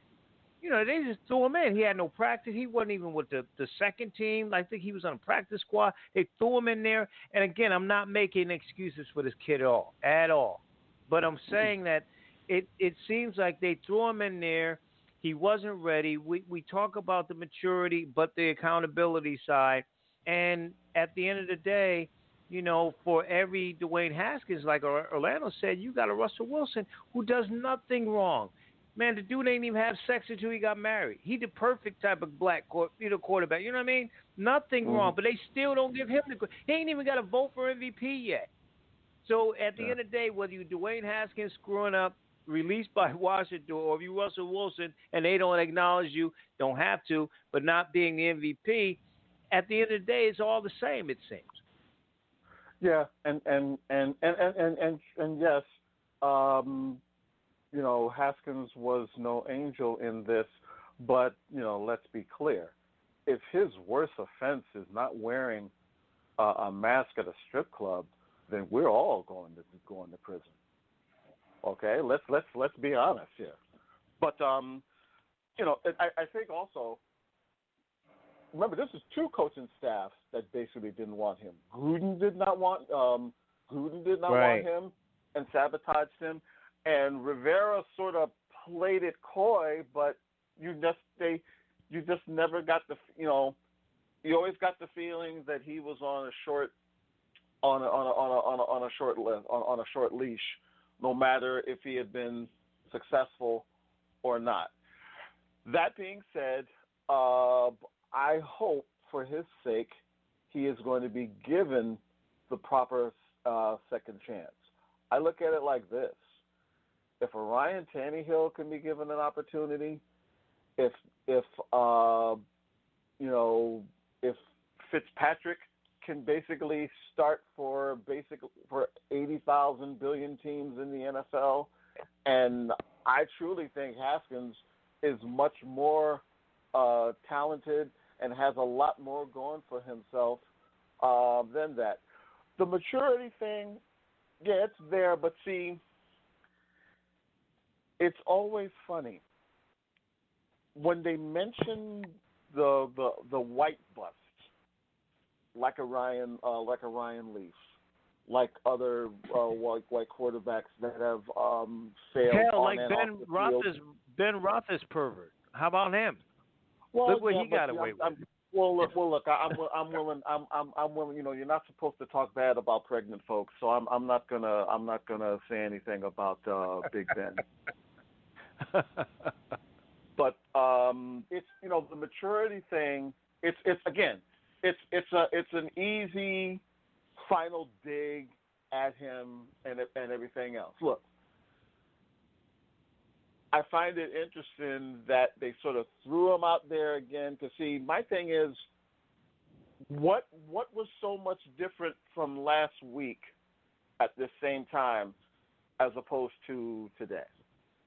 See, I'd have been more, you know, if they had released him last Monday, I'd have been like, okay, yeah. But see, the final nail was they used him again to their own advantage, and basically what they did was they got what they could get out of him, and then when they basically saw there was no more usefulness for him, okay, cut him off by the nuts, because they had basically said that with everything, with all the mental and physical body language that was going on there, they had basically said, oh, he's not coming back next year. Yeah, they already said that, and the thing is too. And look, the owner's not gonna fire himself. But again, sure, it could be he can cause some, you know, being reckless and not having a mask. I get that, and that's a problem. But the owner has issues with feeling on women, and his whole staff was doing that. They don't talk about that controversy, you know. Well, he was sexually, you know, touching women and you know, all of that stuff. They don't talk about that because the owner's not going to fire himself. And also, this was another one of his handpicked guys too. He wanted him. He wanted Haskins, just like how he went after Griffin. Now he didn't manipulate his draft to get him, but the fact that he was still sitting there because you know. The funny thing to me is, you know, you have a lot of people that are saying, "Ooh, the Giants." Well, clearly the Giants made the better move here by going with Daniel Jones as opposed to Haskins. I'm not going to make that call after 2 years. No, I wouldn't. No. But see again, perception versus reality, and the piling on effect, because what we got a lot of today was just a long, you know, I think people, you know, the sad thing is I think this just fed the media in a sense today. But again, my biggest question was, what did he do other than just play badly? But you put him out there anyway, and he didn't play all that great the week before. But again, what was so heinous between a week from last Monday as opposed to this Monday? That's the first question I'm asking. Yeah, and I'm you know, I don't know who made the ultimate call. I'm kind of feeling a little disappointed in Rivera again. And as someone from the Panthers has said, the Panther fan has said, well, you know, Cam had already established himself as MVP, but Cam was doing some stuff too, man, like riding a skateboard in the middle of the street and going to clubs and stuff. And he got a pass in terms of the patience of Rivera. That's why I said I wonder who ultimately made decision to make this decision, whether it been GM, you know, Rivera, and the owner. The implication, the implication was that this was, you know, Ron Rivera putting the hammer down. Okay, where was that hammer last week? Where was that hammer last week? To see, my thing is, to me, it would have made a bigger impact if the whole thing was, if you know, after we found out about the whole thing with the mask and it was the second offense, cut him then. It would have made a heck of a, to me. You come out of this a lot more credible than this is. This to me is, you know, for lack of a better word, you're scapegoating him because you didn't win the NFC Leafs yesterday. And it, you know, in Orlando, you know, the part of it is too, it seems that they didn't have enough healthy quarterbacks at the time, or they didn't want to start that kid. They'd rather go Haskins. Alex Smith's still not ready, so they say, all right, well, we'll just do this. That don't work out, then we'll cut him after that game. But this just is a reflection of Washington, that franchise. Like, they just don't get it. It's a reason why, and Tony talks about karma, Orlando. It's a reason why they haven't won, you know what, in quite some time, since Joe Gibbs. And the way that their practices in terms of Native Americans, this is the karma. This is their franchise. And Snyder, people talk about Jerry Jones. Snyder is just as conniving and nasty and racist as Jerry Jones is. Listen, ultimately, I'll pose this to both of you. I can let me project my voice through both of you. You're not even surprised by this. Oh, sadly, we neither one of us are surprised by what happened. Right. And considering, as you detail, the legacy of that carrier, the carrier, I'm thinking airline, excuse me, brothers, the legacy of that football program down there and their downright disobedient attitude towards changing the name. And let's not forget, the majority of people wanted them to change their names to the Red Tails. And he showed you just how much he thought about you. He didn't want to change his name to Red Tails. He didn't want to change the name. Uh-uh. How dare you give him a name to name his billion-dollar franchise? Mm-hmm. But, white supremacy. How dare you tell me I'm a rich white man? I'm not just a white man. I'm a rich white man. Right. How dare you tell me what to do with my money, my franchise? Exactly. I'm white. Exactly. So now they have to sit up there, and all of those haters, and I know quite a few fans of that program.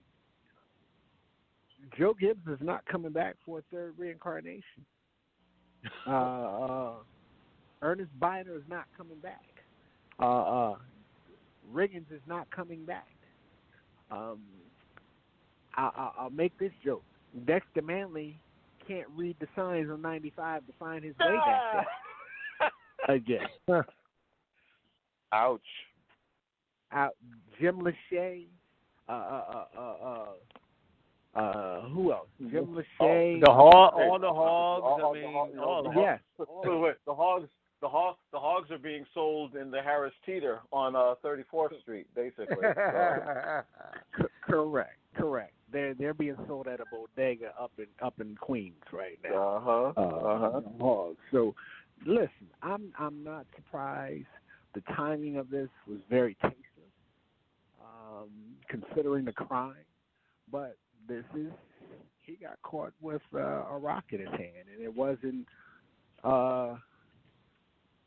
as severe as the person that got caught with all of the cocaine, but they're treating it as such. So, and Orlando, just to stay in that, they know they have you by the nuts. They know they have us. It's just to stay in the division, Orlando, with the two black quarterbacks. In different places. Tony mentioned Daniel Jones and the Giants. We'll leave that alone. But with Dallas, I know how you feel like maybe he's not great, and he's got weapons. But I think he's proven now, and you see Andy Dalton doing better, now in these days, in these games now. But come on, this kid deserved to get that max money. And Jerry Jones will pay Tony Romo. I know it was some, nepotism there in terms. I think he was dating his daughter or something, or his niece or somebody or whatever. Tony Romo had that connection. But even if he didn't, Tony Romo was going to get his money. And Tony Romo left on his terms, right? So Dallas don't want to pay this black quarterback, and they're going to have to because I've seen Andy Dalton. I've seen that movie. That ain't gonna happen. So that if they stay with him another year, he's a pick six waiting to happen. Probably will happen in the next game. And then you have a Jalen Hurts, who some who call themselves experts, and they think they're experts because they on TV or they might have posted a league that think that this kid can't play. The boy can ball, right? But they already are saying, well, maybe he's too small, and he's turning the ball over. And I know how you feel about Carson Wentz, but Carson Wentz was turning the ball over, right? So we're looking at a 3-game span. He threw the ball for a lot of yards. I know he had some bad turnovers in the second half. No doubt. Horrible turnovers yesterday. But he runs the ball. He certainly can throw the ball. So when you look at those two situations in Dallas and in Philly, you got one that should be getting paid and one that they don't seem to respect. Both black quarterbacks, one smaller than the other, one in a different position. But yet, at the end of the day, like Tony and I always say, whether you're, quarterback black A or quarterback black B, you could be on different ends. They still look at you the same way. And that's the problem. Well, listen, let's start Dallas. That's a quarterback who still doesn't have the right coach. And I'm glad he said he wanted to leave Dallas, and I hope he does leave Dallas. Here in Philly, I told you, the problem is not Jalen Hurts. The problem is not even Carson Wentz. The problem is Doug Peterson. The problem is Howie Roseman. The Eagles ran the ball and dominated Dallas in the whole first quarter. Right? Then, what do? You have Jalen Hurts throwing the ball 47 times. The Cowboys are ranked 32 in defense. They can't stop Miles Sanders. Right? Doug Peterson stops running the ball. Right? He loses his left tackle. He gets hit. Good hit by Dallas. Randy Gregory popped him good. But they expose him by having him throwing the football. So it's like watching Randall in 2021. They're not being coached. Yeah. Russell Wilson has, say what we want to say about Pete Carroll, but Pete Carroll believes in him. And he has the right coaching around him. Kyler Murray, very talented. I think he has some issues, but he has the right coach around him, right? The best of the bunch is out in Kansas City. I don't really care for Big Red, but I always told you Big Red can pick him. He can pick talent. He can pick talent. He's not afraid to do stuff, and now he has the cachet in the league because he's been around long enough that he can do these things, and people trust his judgment. But I'm tired of seeing black quarterbacks being misrepresented in cities. Look at Deshaun Watson. Look what he had to deal with. And when he scrambled, he's been running for his life since he got in the league. He had no offensive line, zero offensive line. Jalen Hurts. There are runaway slaves that haven't ran as much as Deshaun Watson in the last 4 years. But Hurts is in a no-win situation because Carson Wentz just got that contract this year. So they're not going to trade him. They're not going to take a $19 million hit on the cap. 20%. They need to rebuild this team. They need to fire the coach. No one's going to give you anything for Jalen Hurts. And quite frankly, Hurts got a little bit exposed because he's still a rookie, and that's what rookies will do. Right. He doesn't have the talent around him. Right. You think this game, Alshon Jeffries is going to stretch out for a ball, knowing this is it for his contract? You think Zach Ertz is going to stretch out for a ball? You think Deshaun Jackson is going to stretch out for a ball? That's a great point. Who's he running with? Yeah, it's a mess. It's a mess. The only thing, all I was saying though, wearing black and gold, but you guys. All I was saying is that we're capped the obvious, but it's just so it just seems to never the chapter never seems to change. Like we shouldn't get paid as quarterbacks. We're putting all the numbers up in Dallas. He putting the numbers up, and then Jalen Hurts. Again, I'm not making it Carson Jalen, but I'm saying Jalen Hurts throws 3 picks. Oh, I question if he can play in the league. Carson Wentz throws 3 picks, and he's it's an off year and he's not having the things. We debate that, but my point is terms of when they look at the quarterbacks, Orlando. That's the differences. Deshaun Watson can ball, flat out ball. Here's the thing. At the end of the day, they're evaluating Hurts and Murray and Wilson, and even to a certain extent Mahomes on that same black quarterback curve. It's never when their offense, when they have issues, when they have issues with the offensive line, you should be able to overcome that. But but when the white quarterback basically goes through the same thing, because remember, the very same things that they tried to tell you that allegedly made Tim Tebow a starting quarterback in the league were the same things that they were telling you that made it so that other black mobile quarterbacks, much more mobile and had more weapons, is a detriment. They won it now. You're going to tell me after 3 games that Mitch Trubisky deserves a max deal and he should be the starter in Chicago because he had 3 decent games, doing the same thing, scrambling, running off the the same thing. Exhibit A, Scott Mitchell. Scott Mitchell made his money. Scott Mitchell made his money the year Marino was out, and everybody thought he was going to be, God's gift to quarterback. He wound up setting himself for being the most infamous contestant on The Biggest Loser, and I do and emphasis on biggest. Remember now.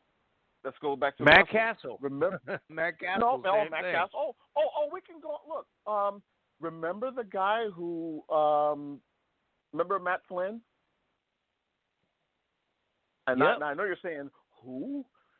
Matt Flynn was the guy who the Seattle Seahawks gave 100 pounds of money to, and then by the way, in a backhanded sort of way, drafted Russell Wilson in the 3rd round. Now, to his credit, the Seahawks ate the contract, and they said, "Hey, he's the better quarterback. We got to go with him." But that's only because Flynn hadn't had a track record. And see, Orlando, we both know the main reason why the Eagles won't eat that contract is because the Eagles' goal every year is not to win the Super Bowl on the field. Their goal every year is to win the Super Bowl of the salary cap. So they're going to make sure that they get anything and everything they can out of Wentz. Although I think if they truly do make it an open competition for quarterback next year, there's no doubt in my mind Jalen Hurts would beat him out just on his own merit because he brings more to the table. Because he'll have a full year.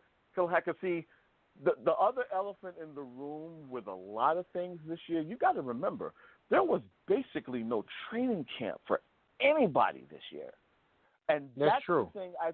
That's the thing that I think people are still forgetting. So a lot of you look at the way ball was that first month, and then you compare it to basically December. It's totally different. It's completely different. And my thing was not necessarily the lack of talent of Carson Wentz. My thing was the comparison to other black quarterbacks going through the same thing. Again, Deshaun Watson has no offensive line, and the Eagles got a better defense. So that when I do those comparisons, it's like, okay, Deshaun is balling out, they got 5 or 6 wins or whatever the case may be. But he's trying to make things happen. Plus his best weapon is in the Valley of the Sun. Right, and then his wide receiver is out with steroids, and he might not even be back with Houston, which is another blow to that squad. But Orlando, when you hear stuff like this, it's one of those things where, in Philly in particular, if they bring back this coach, if they bring back this GM that you don't want, then it falls on the owner, right? Don't it fall on the owner that he's not seeing and not doing what he needs to do? I'm sure the fan base is torn and stuff, and they want these people gone and whatever. If Jeffrey Lurie doesn't make the move, is it all on him at that point?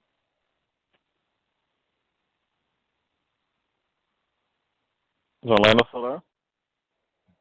Let's see, we lost Orlando? Thought we might have lost Orlando. Yeah, we did lose Orlando.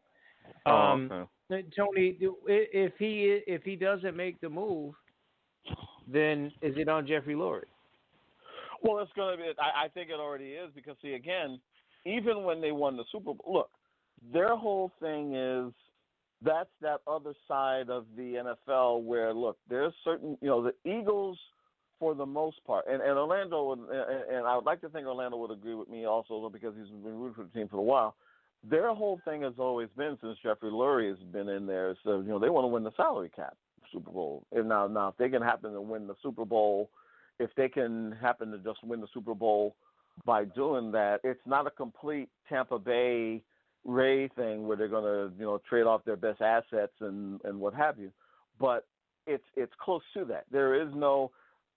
Look, they're going to get that TV money. They're going to get that season ticket holders money, whether they put out a decent team or not. Now, the fact that they won a Super Bowl within the last 3-4 years basically gives him a few more years to sort of be on a honeymoon. But at some point, Philly fans are just going to be like, wait a minute, what the hell's going on? Yeah, and I guess you call Jeffrey Lurie kind of cheap. Then is what he said. But see, he's not the only one. See, to me, he's the most blatant one in a sense. Now, again, he followed suit like of the everybody bigger else markets, I guess, maybe. Yeah. Well, yeah, and see that's what makes it all the more whatever, because you can't put it this way. You cannot call the Eagles a small market team. There's no way in God's way you can call them a small market team. But he plays, let's put it this way. He does a very good Fred Wilpon impersonation. I'll just leave it at that. Okay, well, we know what good old Five-Finger Fred. How you feel about him? Or as I call a pimp named Fred, but pimp named Jeffrey just doesn't sound good. Or four finger. You got to count your fingers if you shake Fred Wilpon. Well, yeah, might be four fingers. Please wait. If you come back with more than two, you're doing good. Oh my God! Speaking of which, I want to go there. Phil Necro, as I mentioned, the passing there. 318 wins or so. The knuckleball, him and his brother. Of course, him the more famous and successful of the two, if you will. Assess him as a player, a true Hall of Famer. Some people say, okay, he pitched a zillion years, but whatever. And see, why is that wrong? I mean, it's not like it's not like he was just limping his way to whatever. The guy was still a productive pitcher. And matter of fact, he really was. I saw. He has the most starts after the age of 35 in Major League Baseball history. Well, is that when he started developing the knuckleball, or was it even later? No. He's played with the knuckleball all his life. But see, look. But he wasn't. Okay. People never took the knuckleball seriously. And see, I always felt like with him, he basically used the last 10 years of his career to sort of legitimize the knuckleball. And that's when I kind of caught him towards the, last 15 years of his career where he was using it, so much. Yeah. And using it successfully. Yankees, everybody. He was still winning. And not like just getting by. Now, yeah, just like any pitcher, you're going to get lit up. But see, when it's a knuckleball, dare I say it, knuckleball pitchers get that black quarterback treatment to a certain extent. Because they do. Everybody looks at it as a gimmick, as a whatever. And, when he gets lit, when a knuckleballer gets lit up, it's like, well, it's that damn knuckleball. Well, he's not a real pitcher with that gimmick. He's not a real pitcher. No. Look. Him and his brother won over 500-something games. Wow. So that's what I say to folks that, he hung around too long, and he was just a compiler or what have you. 500 wins is 500 damn wins, okay?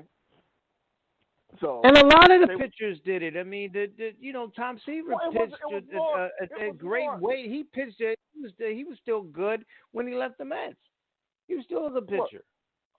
Look, see, I've never understood these folks that say, they're just a the argument you hear with Craig Biggio or a Harold Baines is, they're just compilers. They just hung out long enough so they could whatever. But if you're still quality, why should you just quit? Right. If you're put it this way, if it's a Willie Mays, falling down in the '73 World Series, that's a different thing. Even Kareem, those last 2 years with the Lakers, it wasn't fun watching him. It was not fun watching it. But these guys deserve. Look, they should be able to go out on their own terms, and with a lot of black athletes, or athletes that people don't legitimize. See, remember, if I remember correctly, Negro pitched another 3 years after that 300th win with the Yankees, if I remember correctly. Right. So he actually the Braves brought him back one last time so he could have that last hurrah. Because remember, he played on some excuse me, he played on some dead ass Braves team. That launching pad, you're right. That was pretty bad, Yes. And the old stadium, Remember, he was there when they played the Mets in that very first playoff in '69, and he was also there when Torrey won the division in '82. And he's one of the few guys that he's one of the few guys, and ironically, the other guy to do it was another knuckleball. He's one of the few guys that have won 20 games and lost 20 games in a season. The other guy was Wilbur Wood, another knuckleballer. And I felt, I'd be talking about those Braves, I don't want to get sidetracked, but I felt bad for a lot of those Dale Murphy teams. I love Dale Murphy. Just a quiet, just did his job. There's another guy you could do a half hour on why he's not in the Hall of Fame. He should be in the Hall of Fame. He should be in the Hall of Fame. He's I mean, a back-to-back MVP, a consistent hitter, consistent fielder, good, and all around, good guy for the most part. I mean, that shouldn't count. How many back-to-back MVPs are not in the Hall of Fame? That would be a question. How many back-to-back MVPs are not in the Hall of Fame? You be an MVP at least in 2 years in a row, you are definitely doing it. And then you figure you're in the running another 7 years or something like that. Yeah. That's most of your career. How is he not in the Hall of Fame? Well, see, again, it's this era of we're going to find ways to keep you out of the Hall of Fame as opposed to putting you in the Hall of Fame. And him, the Dave Parkers of the world, the Gil Hodgeses of the world, they still runs that gamut, and it's a shame. It's a shame, and that's but see, again, that's that's another 2-hour show in and of itself. Especially with the vote coming up next month, because there's going to you got you're going to have the whole Bonds and Clemens thing up there. You're going to have the whole who's the, I guess Schilling will still be. I forget who's the new big name that's supposed to, an Omar Vizquel is, I believe, on the ballot this year as well. Who should be in there? He should be in there. He should be. I think he's comparable to, put it this way, and I usually don't try to get into an argument like this per se, because I think it's, if Ozzy and Aparicio and Brooks Robinson are in there, then Omar deserves to be in there on his fielding as well. And again, Omar became a better hitter as he got older, as did Ozzy. So, right. But see, again, it's it seems as though in some of those spots in the midfield, if you were a power hitter at short or second, Robbie or Ripken or something, then they're looking at that first and not at Ozzy, Omar Vizquel. But see, you got to remember, that was never a power position. You got to remember, for the longest time, your most prominent power hitting shortstops were Ernie Banks and maybe a guy like Enrico Petrocelli. But then in the 80s and the 90s, as players got bigger and stronger and what have you, then you started seeing the guys like Ripken and A-Rod and Jeter and Larkin and who am I forgetting? And see, it's still that way now.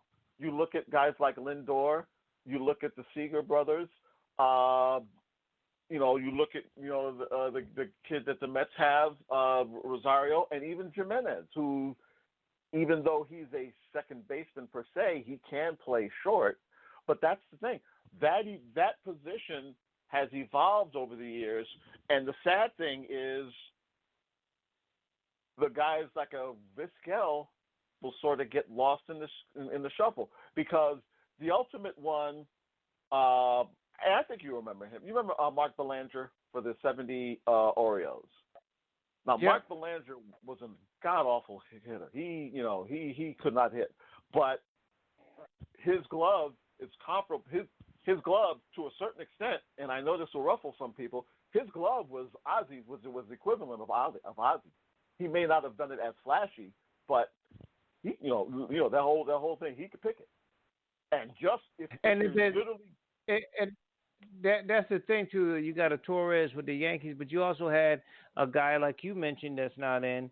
I want to go deep, but Jeff Kent, a power guy playing that position. So that's what I'm saying. They're looking at those power guys, man, and they're not looking at a Vizquel who was lights out defensively, could steal bases, who slapped the ball around the field and stuff like that. They're not looking at guys like that. Well,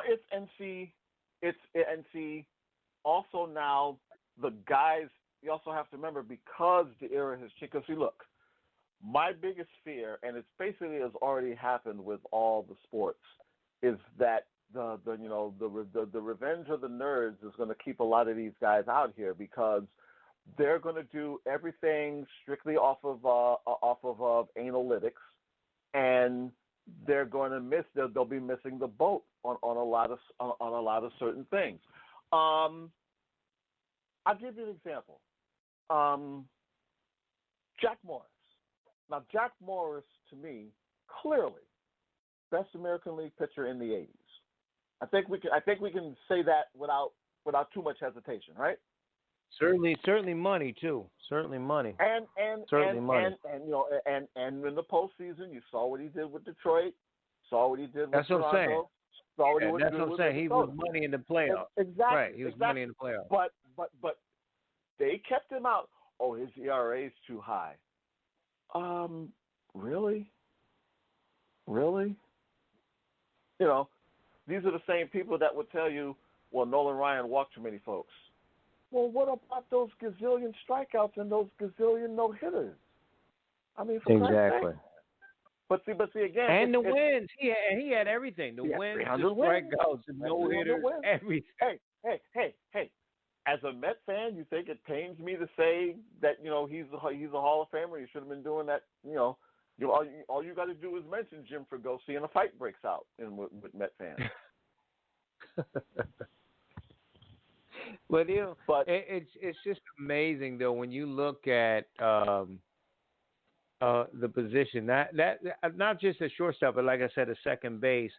Now it's considered you going 90s Bonds and moving forward. These big power hitter guys, these guys who could hit 30, 40 home runs, are at those positions. So now you got a Vizquel that his time for him to come up. Then you can't keep him out if you're going to go back and look at, like you said, an Ozzie, someone who slapped the ball and played great defense. Same thing. They mirror images of each other. Now, so you can't keep him out. Now, to his credit, Ozzie did get 3,000 hits, but again, you can make the argument that Ozzie, was hanging on to a certain extent. I don't think so, but you could make.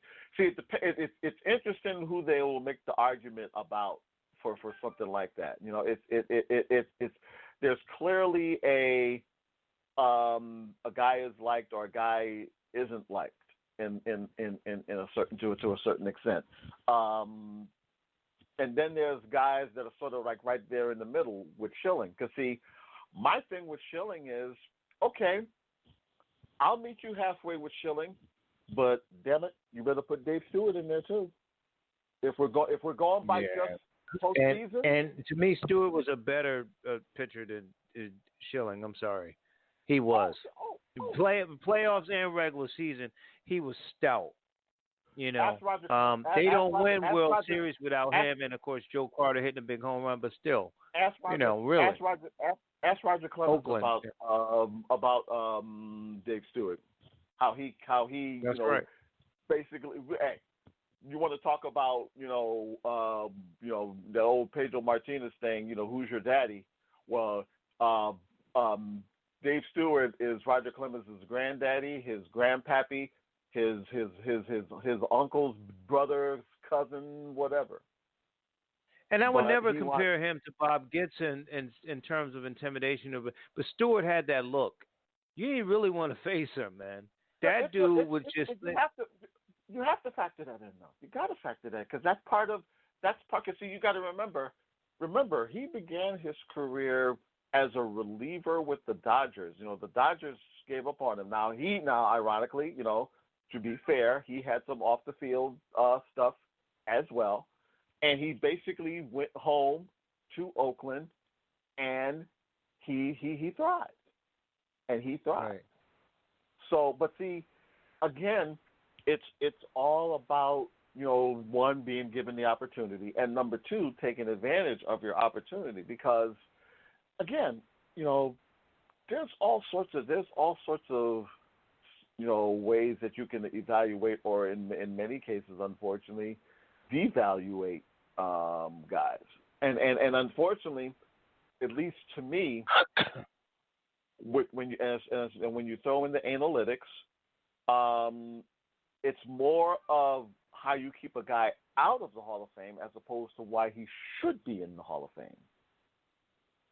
Right. That's the problem. And see, with all of these Hall of Fames, and I've said this a bunch of times on this show and other shows. Every of the four major sports, there's at least 5 to 10 players in the different eras, whether it be 50s, 60s, 70s, 80s, 90s, the 2000s, and so on. There's at least 5 to 10 guys in all of those eras that you say to yourself, why in God's name this person is on the Hall of Fame? Right. And you can go down that road. I don't think I want to move on to another baseball story, but I don't think most of any of those quote unquote alleged steroid users in that era will be in our lifetime. I don't. McGuire and Sosa and Bonds, and I just don't think. I don't think they will. I don't think they will. Put it this way. Well, see, here's my thing. Take away the steroids, I don't think McGuire's a Hall of Famer. I've never thought McGuire was a Hall of Famer. I'm mentioning it right. They would try to put him in there. They'll try with the home runs, but what I'm saying is, I don't think he would get in. Bonds, Clemens, right, guys like Clemens, all those guys. But then they can't. I mean, and they even. I like Andy Pettitte, but Andy Pettitte trained a lot with Roger Clemens. Had the same trainers, had the same regiments and stuff. So if he had a sniff of the Hall of Fame, then they got to sniff some of those other guys because he wasn't accused of it, but he was lumped in with Clemens with the the workouts and everything else. He basically, but see, he is they like him, so they will whatever. And to be quite honest, Pettitte, in really retrospect, and you know how much I'm not, you know how much I don't like the Yankees. Pettitte almost gets lost in the shuffle. You got to remember, I think only Whitey Ford won more games than him all time with the Yankees. And he was money in the postseason. That's right. Too. So he was money in the postseason. How many lefties was throwing the ball like him in the postseason for the Yankees and the run that they had? The way he played, you're absolutely right. You're right. Sure. Look, is he? Let's put it this way: is he Whitey Ford? No. Is he CC Sabathia? No. But he ain't Fred Bean either. He's not Ed Figueroa either. Let's be clear. He's not Roger Clemens either. Well, but see, to Clemens' credit, his Yankee years, arguably his Yankee years were probably the best years of his career.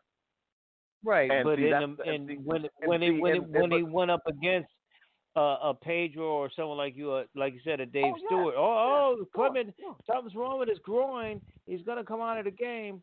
How many times he did that? Well, look, we'll never know what really happened. Did McNamara pull him, or did he beg off for Game 6? Now, he probably begged off. Well, we'll never. But see, unfortunately, because see, McNamara, for all his whatever, he never threw Clemens under the bus. Clemens actually put gas and drove the bus that he put McNamara under. But Clemens was Mr. 20-2 when it didn't count. He get in the playoffs and there's something wrong with Clemens. You got to come out. He's got tightness in his thigh. Yeah. Come on. As a Yankee, at least, he was doing it. Well, remember, now, to his credit, Toronto, he did well. He did well there. I'm just talking about his Yankee career.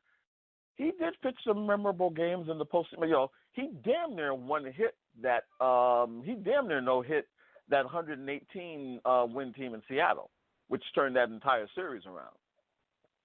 You got to give him those. I know. Look. You got to take the sugar with the you know what. His groin is hurting as we speak. His groin is hurting as we speak. Look. I get it. There was sometimes that he did the best Meadowlark Lemon impersonation of all time. Yeah. It's my exactly. Leg. We've seen him do that.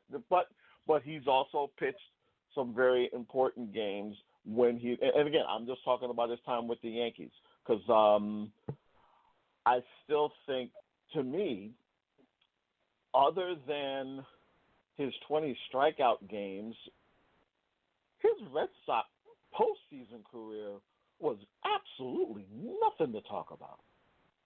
Absolutely nothing to talk about. And remember, he never got to the postseason with Toronto, so, Right. Pitched well, but he didn't. Hey, let's talk about pitching, too, real quick. San Diego's making a lot of moves with Blake Snell going there. Cy Young winner. Got the Rays to the World Series in the past. Talk about that deal. And what is San Diego trying to be a player right now? Real player? I mean, you know what they have. We know what they have in Tatis and everything. But still, are they trying to move up and be an elite team in the West? I'll just say this. they're also going. Apparently, they're also trying to get Hugh Darvish from the Cubs. Oh my God! Oh yeah! They're tired of being the Dodgers' brown-headed stepsister. How can they afford it though? That market, how can they afford it? Look, bro. See, that's the myth. Teams have taken a hit but see, look at the way they're doing it. Basically, they can absorb the salary that they're getting from the Rays, because see, remember, the Rays are doing this in another cost cutting thing, and they're basically giving them minor leaguers and what have you, so they can absorb that, and also they could probably afford to absorb. Because see, look, and remember, Clevenger is going to be out this year because of the arm thing, so they feel like, you know what, we got to get the Dodgers now. I think that's basic. And see, this isn't like a couple years ago when they basically tried to put together a fantasy league team. They, remember, the lineup in and of itself is fine. They've got to get their pitching. If they get their pitching up, then they become all the more dangerous. Because you remember, the big thing with them this past year was that, they had Tatis for a full year. Hosmer was healthy. Manny was healthy. They developed other players as well. Their biggest thing was that pitching staff. And if they're able to, look, let's just say they get Snell and Darvish, that's, it puts them, at the very least, it makes them a little bit more of a contender. Now, again, it's still about playing it out on the on paper, but, barring injuries and something, kind of crazy, they're in it. Now, what this year did was teams that were probably, say, really a year away, Toronto, like Cincinnati, I guess the White Sox to a certain extent, they got some postseason, they got some postseason chops under their belt now. Now it's where they go next. And San Diego is basically saying, okay, let's do it. And I've said it. I need to reword it. Certainly, they can afford it. I'm just surprised that they are they going for broke in terms of going for broke and not worrying about the bottom line, because owners still want to do their bottom line, especially when they're smaller markets. So. Sure, but see, the core of their team are babies. I mean, Hosmer is basically your grizzled veteran there. Manny is still relatively young. Tatis is still a baby. And they've got other players there are relatively young. Snell is not old. Now, Darvish may wind up being, I guess, your grizzled veteran if they do wind up getting him. And Clevenger, if they even get a little bit of Clevenger this year, he's only been around for a minute. The core, got to remember, the core of that team is young. That's the young. I think going into this past season, they had the youngest team in all of baseball. It was either them or the Reds. Although I think it was the Padres. But yeah. I thought they were going to get to the championship series. I thought that they had, they were hot enough to get it done, and they're very young, like you said. See, the thing with them is their albatross is in Southern Cal. That's their albatross. Because see, early on this year when they were when they got off on their early hot streak, they went up against the Dodgers, and the Dodgers spanked them again. And then they got them again in the postseason, and the Dodgers spanked them again. They're tired of getting spanked. I think that's what they're doing is they are tired of getting, it's personal now, for lack of if it happens. Right, that's what I say. Sometimes the little brother gets tired of getting hit upside the head. Sometimes the little brother got to come back swinging. Oh, it's personal now. It's like, and especially now that the Dodgers have finally broke through and won the thing, so they're thinking, okay, now it's our turn now. Because see, They're gonna go under the premise that there's going to be the World Series hangover, like there usually is.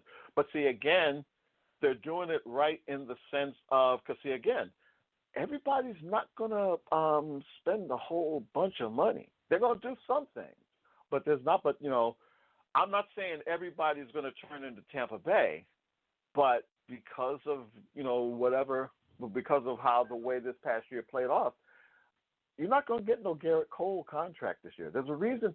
There's a reason why Springer and Real Muto and Bauer are still out there because see they're instead of the market dictating instead of them dictating to the market is dictating to them. And I don't get from San Diego that they're Tampa or the Marlins. Like they want to eventually go on the cheap, whatever. I don't know. All I know is that they're developing some really young talent. Like you said, that lineup is really good. But you got to have the starters, especially if you're going against the Dodgers, to be able to do those type of things. So I think you bring in a Cy Young winner that got his team. Even this year, they used him right. Tampa could have won again if they used him right as far as pitching him. You bring him in, and that brings in a certain kind of swag, I think. Sure. And for all the ups and downs with Darvish has won a ring. That's so yeah. And that's something, and see again, and see this is why I get tired of the whole small market, big market analytics and whatever. Because see, fundamentally, there's no difference between Tampa and the Padres, except the difference with the Padres is the Padres are willing to pay to be better. Tampa Bay still wants to do the quote unquote money ball way. But see, if I'm a Tampa fan getting up this morning, all 12 of them, I'm pissed. Yeah.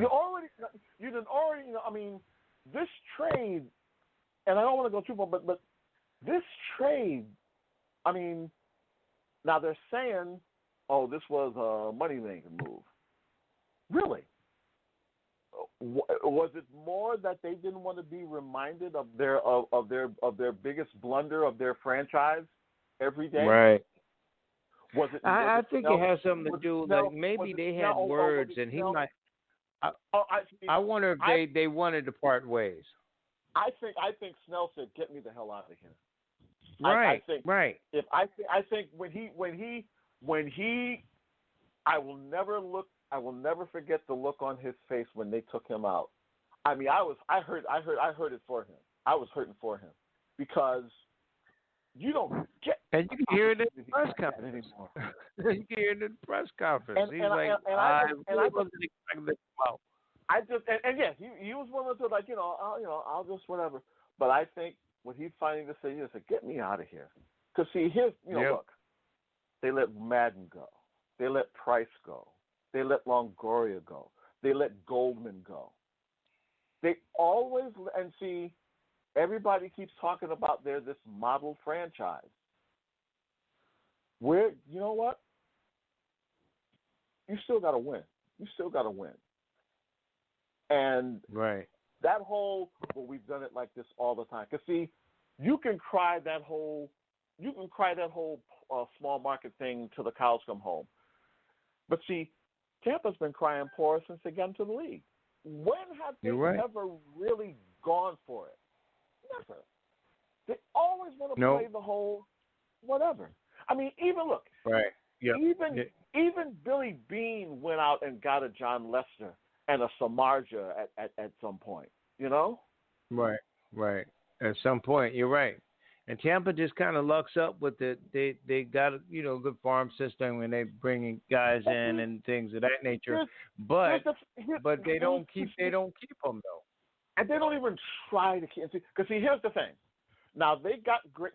Everybody was going on and on about how they got the great prospects from the Padres, which they did. But see, here's the thing: 3 years from now, when they want to get paid, oh, we can't pay you. No, we can't pay you. No, then what was that all about? If you're constantly going to be crying poor and not to see, everybody says, well, nobody goes to the games and they don't have support because they look. If you're a diehard, you see what they've done. Every time that they've had somebody or someone that could be identified as the face of their franchise, they let them go. Right. And at some point, you have to be like, enough's enough with that, and let's do it. I'm not saying they got to be the Yankees or the Dodgers in overpay. But you're not even trying to even because after look, the guy I was arguing with to a certain extent basically said, well, they're always a contender. That's great, but at some point, don't you want to give up your contender status and win a damn ring? And that's the thing. I mean, what are you playing for? You playing for to make the playoffs? You playing to win the division, or you playing to win championships? What are you playing for? Or you got an owner that's not playing for anything. So that's even worse. If that's the case. Everyone that you've let go of prominence has a ring. Joe Madden Joe Madden was part of killing the curse. David Price was part of the Red Sox. Red Sox, yeah. Now, Longoria hasn't won a championship in San Fran as of yet, but the guys who beat y'all last year was your GM 5-6 years ago, and he got his ring now. Right. Yeah. Real quick, switch gears. Final question. Get about 5 minutes or less. The Sixers, switching gears. The Sixers GM was fined $50,000 for tampering. He basically said that he was on Twitter that he was proud that James Harden had his assist record. Now, I understand tampering. Tampering to me, T, is about going out to really reach out to these players. And he might have been wink, wink, hint, hint. I'm loving this guy. Let me throw this out there. But don't you think that's a little overboard with that? I'm not saying that because I'm a Sixer fan. I'm just thinking that now they're getting into it's way overboard. I'll say it for you. It's petty. It's ex-girlfriend petty. It's penis envy petty. It's very petty. It's very petty. It's very, very, very petty. Now, personally, I think if y'all try to get Harden, you're good luck. Good luck with that. That's the last thing you want is James Harden on that team. Yeah, I agree with you. The last thing you want is James Harden on that team. Yeah, and Dunwoody out with Brooklyn. That's going to be hurtful for them. So maybe James Harden ends up in Brooklyn after all. They don't know how long Dunwoody's going to be out. A partial ACL. You know what? Be careful what you wish for. And remember, you got a neophyte coach as well. Okay. Right. Go for it. Right. I know. Look, I know. People are going to accuse me of being an arrogant Knicks fan. Never knew that any of those existed, by the way. But you're the last one. No, there's a couple of guys from Schenectady, I believe, and we'll get a couple more now after they beat Milwaukee last night. So they'll man, they destroyed Milwaukee, by the way. Oh man, that was a beautiful win for you guys. That was a nice win. Destroyed Milwaukee. Yeah.